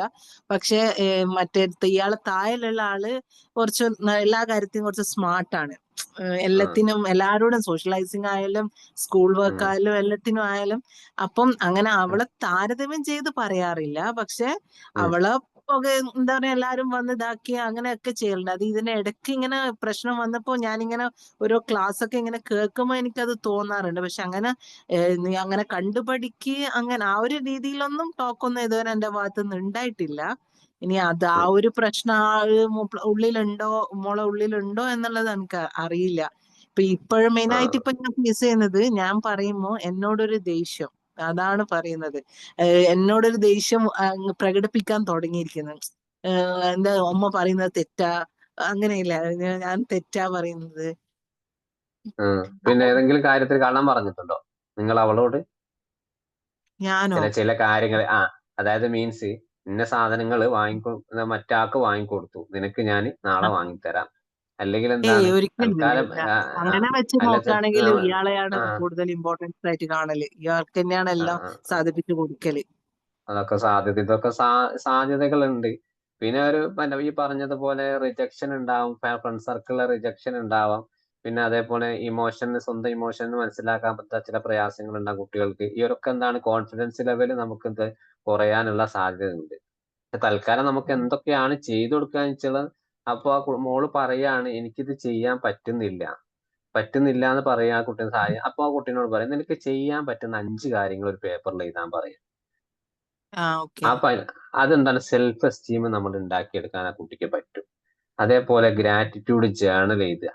അതായത് ഞാൻ ഇന്നൊരു കാര്യം ചെയ്തു, അല്ലെങ്കിൽ ഞാൻ നാളെ രാവിലെ പ്രാർത്ഥിക്കും, അല്ലെങ്കിൽ ഞാൻ ഇന്നൊരു കാര്യം വീട്ടിൽ ചെറിയൊരു കാര്യം ചെയ്തു. അതെന്താണ് നിരന്തരമായിട്ട് കുട്ടീനോട് ഗ്രാറ്റിറ്റ്യൂഡ് പോലെ ഒരു പേപ്പറിൽ എഴുതാൻ പറയും. അപ്പോൾ ഐ ആം ദ ബെസ്റ്റ്, ഞാൻ നല്ലതാണ്, അല്ലെങ്കിൽ എനിക്കിത് ചെയ്യാൻ പറ്റും എന്നിങ്ങനെയുള്ള കാര്യങ്ങൾ നിരന്തരമായിട്ട് ഒരു ആക്ടിവിറ്റി പോലെ അവക്കും കൂടെ ഉള്ള ആൾക്കും കൊടുക്കുക. എന്താണ് ഒരാൾ മാത്രം എഴുതണ്ടല്ലോ ആ ഒരു ഇതിനു വേണ്ടി. പിന്നെന്താണ് വേണമെങ്കിൽ വേറെ ടെക്നിക്ക് നമ്മൾ ഇങ്ങനത്തെ കോൺഫിഡൻസ് ഉള്ള കുട്ടികൾക്ക് മിറർ ടാക്ക് എന്ന് പറഞ്ഞെന്നുള്ള, അതായത് കണ്ണാടിന്റെ മുമ്പിൽ പിന്നെ ഉപയോഗിച്ചിട്ട് ഒരു 5 മിനിറ്റ് സംസാരിക്കാൻ പറയാം. കണ്ണാടിയിൽ മുമ്പിൽ ചിലപ്പോ വിഷയം വേണമെന്നില്ല, എന്റെ ശരീരത്തെ എന്റെ മുഖത്ത് അല്ലെ എന്റെ മുടിയെ കുറിച്ചിട്ട്, അല്ലെങ്കിൽ ഞാൻ ഇന്ന് പരിചയപ്പെട്ട ഒരു ഫ്രണ്ട് അല്ലെ ഞാൻ പുതിയതായിട്ട് ഒരു സ്കൂളിലേക്ക് പോകുന്നു, ആ ഫ്രണ്ട് സർക്കിളിനെ കുറിച്ച് ഞാൻ എന്തൊക്കെ പറയാൻ ഉദ്ദേശിക്കും, ഇങ്ങനെയുള്ള ഒരു കണ്ണാടി ടോക്ക് പറയും പോലെ എടുക്കുക. അതെല്ലാം വേണ്ടി കോൺഫിഡൻസ് വേറെ ഒന്നും ലെവലിൽ വേണമെങ്കിൽ സോഷ്യൽ ആങ്സൈറ്റി കുറഞ്ഞു വരുന്നതല്ല പറഞ്ഞത്. അപ്പൊ എന്താണ് ഒരു മൊബൈൽ വീഡിയോ എടുത്തിട്ട് എന്തെങ്കിലും വിഷയം പിന്നെ അവളോട് വിഷയം സംസാരിക്കാൻ പറയാ, എന്നിട്ട് റെക്കോർഡ് ചെയ്യാൻ പറയും. എന്നിട്ട് എന്താണ് നിങ്ങളെ ഫാമിലി ഗ്രൂപ്പിലൊക്കെ അത്യാവശ്യം നല്ല ചെറിയൊരു ഒരു വാട്സപ്പ് ഗ്രൂപ്പ് ഒക്കെ എല്ലാ ഫാമിലിയും ഉണ്ടാവും. അപ്പോൾ ആ രീതിയിൽ അവളോട് സംസാരിച്ച് നിങ്ങളൊന്ന് കേട്ട് ഓക്കെ ആണെങ്കിൽ എന്താണ് ആ വീഡിയോ ഒന്ന് ഫാമിലി ഗ്രൂപ്പിലൊക്കെ ഇടുമ്പോൾ ആൾക്ക് എന്താണ് കുറച്ചൊരു ആ നിലവിൽ ആ ഒരു കോൺഷ്യസ് ആയിട്ട് കിടക്കുന്ന പ്രയാസങ്ങൾ മാറാനുള്ള സാധ്യതകളുണ്ട്. പിന്നെ നിരന്തരമായിട്ട് എന്താണ് അവള് പറയുന്നത് ഓപ്പോസിറ്റ് നിങ്ങൾ ഒരു പ്രതികരണം എന്നുള്ള രീതിയിലാവരുത്. എന്താ പോസിറ്റീവ് ആയിട്ടുള്ള നീ പറഞ്ഞതുപോലെ അങ്ങനെ ചെയ്യാം, എന്താണ് നിന്റെ അഭിപ്രായം, ഒരു കാര്യം ചോദിക്കുന്ന സമയത്ത് നിങ്ങൾ ചെയ്യുന്നുണ്ടാവും എങ്കിൽ പോലും എന്താണ് അതൊക്കെ പിന്നീട് എന്താണ് ഒരു നീരസമല്ലാത്ത രീതിയിൽ എന്താണ് ആൾക്കാരെ അവളെ ഒന്ന് കൂടുതലായിട്ട് പരിഗണിക്കുക. കാരണം നീയാണ് മൂത്ത കുട്ടി, അല്ലെങ്കിൽ രണ്ടാമത്തെ നീയാണ് മെയിൻ ആള്. അതുകൊണ്ട് നിന്നോട് ചോദിച്ചിട്ട് നിന്നോട് ചോദിക്കേണ്ട ഒരു കടമ എനിക്കുണ്ടല്ലോ. കാരണം എന്താണ് ആ ഒരു പാറ്റേണിലേക്ക് നമ്മൾ പോകുമ്പോ കുറെയൊക്കെ നമ്മള്, കാരണം എന്താ പറയുക, നമ്മള് കുറേ ലൈഫിൽ നമ്മളെ ഈ കുടുംബ ജീവിതത്തിലൊക്കെ നമ്മൾ ചെറിയൊരു മൈന്യൂട്ടായിട്ട് പോലും ശ്രദ്ധിക്കാത്ത കാര്യങ്ങൾ നമ്മളെ കുട്ടികൾ ശ്രദ്ധിക്കും. അപ്പൊ എന്താണ് നമ്മൾ കേസ് കൗൺസിലിങ്ങിന് കുട്ടികൾ വരുന്ന സമയത്ത് ഒരു 1.5 മാസം മുമ്പ് കുട്ടി പറയാണ്, കുട്ടി പറയാം, അന്ന് അമ്മ എന്നോട് അങ്ങനെ ചെയ്തിട്ടില്ലേ, ആ അമ്മക്ക് ഓർമ്മ പോലും ഇല്ല. കാരണം ഒരു ചോക്ലേറ്റ് വാങ്ങി എനിക്ക് വാങ്ങാണ്ട് അമ്മ വന്നു, എന്നിട്ട് അമ്മ എന്റെ മുമ്പിൽ വെച്ചിട്ട് അവന് കൊടുത്തു. അത് വലിയൊരു തെറ്റല്ല അമ്മ എന്നോട് ചെയ്തിട്ടുള്ളത്. അപ്പൊ സാഹചര്യത്തിൽ ചിലപ്പോ അമ്മ പിന്നെ അവിടെ നോക്കുമ്പോ സമയത്ത് ആ കുട്ടി അന്ന് വീട്ടിലില്ല. വീട്ടിൽ അയാളെ അച്ഛന്റെ വീട്ടിൽ പോയതാണ്. പക്ഷെ അമ്മ കടയിൽ പോയി അച്ഛന്റെ വീട്ടിൽ നിന്ന് 2 ദിവസം കഴിഞ്ഞ് ആ കുട്ടി ആ സ്പോട്ടിൽ എത്തിയതാണ് അവിടെ. സിറ്റുവേഷൻ കുട്ടിക്ക് മനസ്സിലാകുന്നില്ല, ഞാൻ ഇല്ലാത്ത ആ ഒരു സിറ്റുവേഷൻ ആണ്. പിന്നീട് ആ കുട്ടിക്ക് എന്താണ് ആ കുട്ടിക്ക് 11 വയസ്സുള്ള പെൺകുട്ടിയാണ് ആ പറയണത്. അപ്പൊ എന്താണ് പതിയെ നമ്മൾ അങ്ങനെ ആ സിറ്റുവേഷൻ ഒന്ന് പറഞ്ഞ് മനസ്സിലാക്കിയപ്പോ ആൾ ഓക്കെ ആയി. കാരണം ഇതേപോലെ നമ്മൾ മനസ്സിൽ വെക്കാത്ത പോലും ചെറിയ കാരണങ്ങളായിരിക്കും കുട്ടികളെ മനസ്സിലുണ്ടാവും. അവർക്കൊരു വല്ലാത്ത പ്രശ്നങ്ങളായിരിക്കും അവർ കൊണ്ട് നടക്കുക മനസ്സിൽ വെച്ചിട്ട്. പിന്നീട് എന്തൊരു സാഹചര്യം വരുമ്പോ അവര് നമ്മളോട് പറയും ചെയ്യും, നിങ്ങൾ അന്ന് എന്നോട് ചെയ്തിട്ടില്ലേ എന്നുള്ളത്. എന്തെങ്കിലുമൊക്കെ ഉണ്ടെങ്കിൽ നമ്മൾ ഒന്ന് അറിയുക, കുട്ടികളൊന്ന് മനസ്സിലാക്കുക. പിന്നെ അവരെ ഇപ്പത്തെ ഒരു അപ്പൊ ഈ സ്വഭാവ കാര്യങ്ങള് ഞാൻ തന്നെ ഇങ്ങനെ സാർ പറഞ്ഞ പോലെ ചെയ്യാനാണോ, അല്ലെങ്കിൽ ഞാൻ കുറച്ച് ദിവസമായിട്ട് ഇങ്ങനെ ആലോചിച്ചു ഒരു കൗൺസിലിംഗ് അവളെ ഒന്ന് ആരെക്കൊണ്ടെങ്കിലും ഒന്ന് ടോക്ക് ചെയ്യിപ്പിച്ചിട്ട്, എന്നോട് ചിലപ്പോ സംസാരിക്കുകയൊക്കെ ചെയ്യും, എന്നാലും എന്തെങ്കിലും ഉള്ളിൽ വെച്ചിട്ട് നിൽക്കുന്നുണ്ടോ എന്നൊക്കെ ചിലപ്പോ എനിക്ക് സംശയം തോന്നും. അങ്ങനെ ആരെങ്കിലും കൊണ്ടൊരു കൗൺസിലിംഗ് ചെയ്യിപ്പിച്ചാലോ എന്നല്ല ഇടയ്ക്ക് ഇങ്ങനെ വിചാരിക്കണം. അങ്ങനെ ചെയ്യുന്നതിൽ കാര്യമുണ്ടോ? അല്ല, നിങ്ങൾക്ക് ഇത് വേണമെങ്കിൽ ഇതും ചെയ്യാം. ഇനിയിപ്പോ ആ കൗൺസിലർ അടുത്ത് പോയാലും താൽക്കാലികമായിട്ട് അവർ ഇതൊക്കെ തന്നെയാണ് പറയുക. പിന്നെ കുട്ടിയുടെ മനസ്സിൽ എന്തെങ്കിലും ഓപ്പൺ ആവാനുണ്ടെങ്കിൽ ചിലപ്പോൾ നമുക്ക് അത് അറിയാനും കഴിയും. ഞാൻ വേണ്ടാന്ന് ഞാൻ പറയില്ല. നിങ്ങൾക്ക് അത്രയും ഒരു ബുദ്ധിമുട്ട് നിങ്ങൾക്ക് തോന്നുകയാണ്, ഒരു സങ്കടം നിങ്ങൾക്ക് തോന്നുകയാണ് മോളുടെ കാര്യത്തില്, പിന്നെ അത് അവിടെ വേണമെങ്കിൽ നിങ്ങൾക്ക് കൊണ്ടുപോവാം.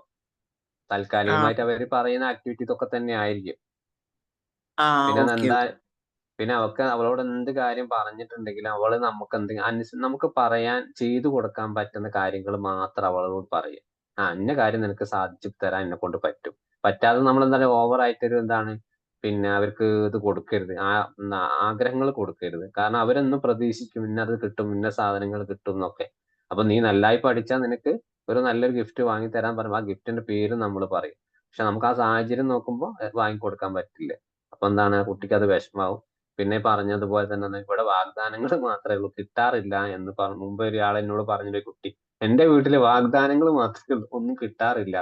അപ്പൊ പക്ഷെ അതേപോലെ എന്റെ മോളെ ആവാനുള്ള കാര്യത്തില് ഞാൻ അത് എന്തായാലും എനിക്ക് അത് ഉറപ്പുണ്ട്, അതല്ല കാരണം. കാരണം ഞാൻ പറഞ്ഞില്ല, ഫസ്റ്റ് പ്രിഫറൻസ് മോക്ക് തന്നെയാണ്. ഞാനായാലും ഹസ്ബൻഡ് ആയാലും കൊടുക്കാറ്. എല്ലാം അവള് എന്താ ആദ്യം ഹസ്ബൻഡ് എല്ലാം അവളോടെ ഫസ്റ്റ് ചോദിക്കും, എന്താ വേണ്ടേ, എന്തെല്ലാം ഉള്ളതൊക്കെ അങ്ങനെയൊക്കെ തന്നെയാ ചെയ്യാറ്. പിന്നെ ഈ കമ്പാരിസം ഇനി ഏതെങ്കിലും ഇതില് ചെറിയ തോതിൽ വന്നിനോ, ഇനി ഫാമിലി റിലേറ്റീവ്സിന്റെ ഇതില് വീട്ടിലുള്ള ആൾക്കാർ ഇതിൽ നിന്ന് വന്നിനോ എന്താന്നുള്ള അറിയില്ല. ഇങ്ങനെയൊക്കെയാ ബിഹേവ് ചെയ്യുന്നത് ആളിപ്പോ. എനിക്ക് വലിയ ക്ലാസ് ഒക്കെ ആയതുകൊണ്ട് ഒരു ടെൻഷൻ. ഇപ്പൊ 9th ആയി, ഇനി പഠനത്തിലും എല്ലാം പഠിപ്പിലും എല്ലാം എന്താ പറയുക, ശ്രമിച്ചാൽ നല്ലോണം പഠിക്കും, പക്ഷെ ശ്രമിക്കുന്നില്ല. അത് മെയിനായിട്ട് എന്റെ പുഷിങ് വരുന്നത് ആ ഒരു കാര്യത്തിനാണ്. പഠിത്തവും എക്സാം ടൈമിലാണ് നല്ല ഫൈറ്റ് വരുന്നത്. നമ്മള് പഠിക്കാണ്ട് കളിക്കുമ്പോഴാണ് ഞാൻ പുഷ് ചെയ്യുന്നത്. പഠിക്കുമ്പോ എന്ന് പറഞ്ഞിട്ട് പഠിച്ചു കഴിഞ്ഞാൽ നല്ല മാർക്ക് വാങ്ങി ഒക്കെ ചെയ്യും. പക്ഷെ ഞാനൊന്ന് അതിലൊന്ന് കണ്ണു വെക്കാതെ ഞാനൊന്ന് മാറി നിന്നിട്ടുണ്ടെങ്കിൽ ആ റിസൾട്ട് അത് എപ്പോഴും ഡൗൺ ആവുകയും ചെയ്യും. ഓക്കെ, ഏതായാലും നിങ്ങളൊന്ന് ശ്രദ്ധിച്ചു നോക്കി. ഏതായാലും നിങ്ങളുടെ ആങ്സൈറ്റി ഏതായാലും പഠനത്തിൽ കുട്ടി പഠിക്കാത്തതിൽ നിങ്ങൾക്ക് ഒരു ആങ്സൈറ്റി ഉണ്ട് മനസ്സിലായി.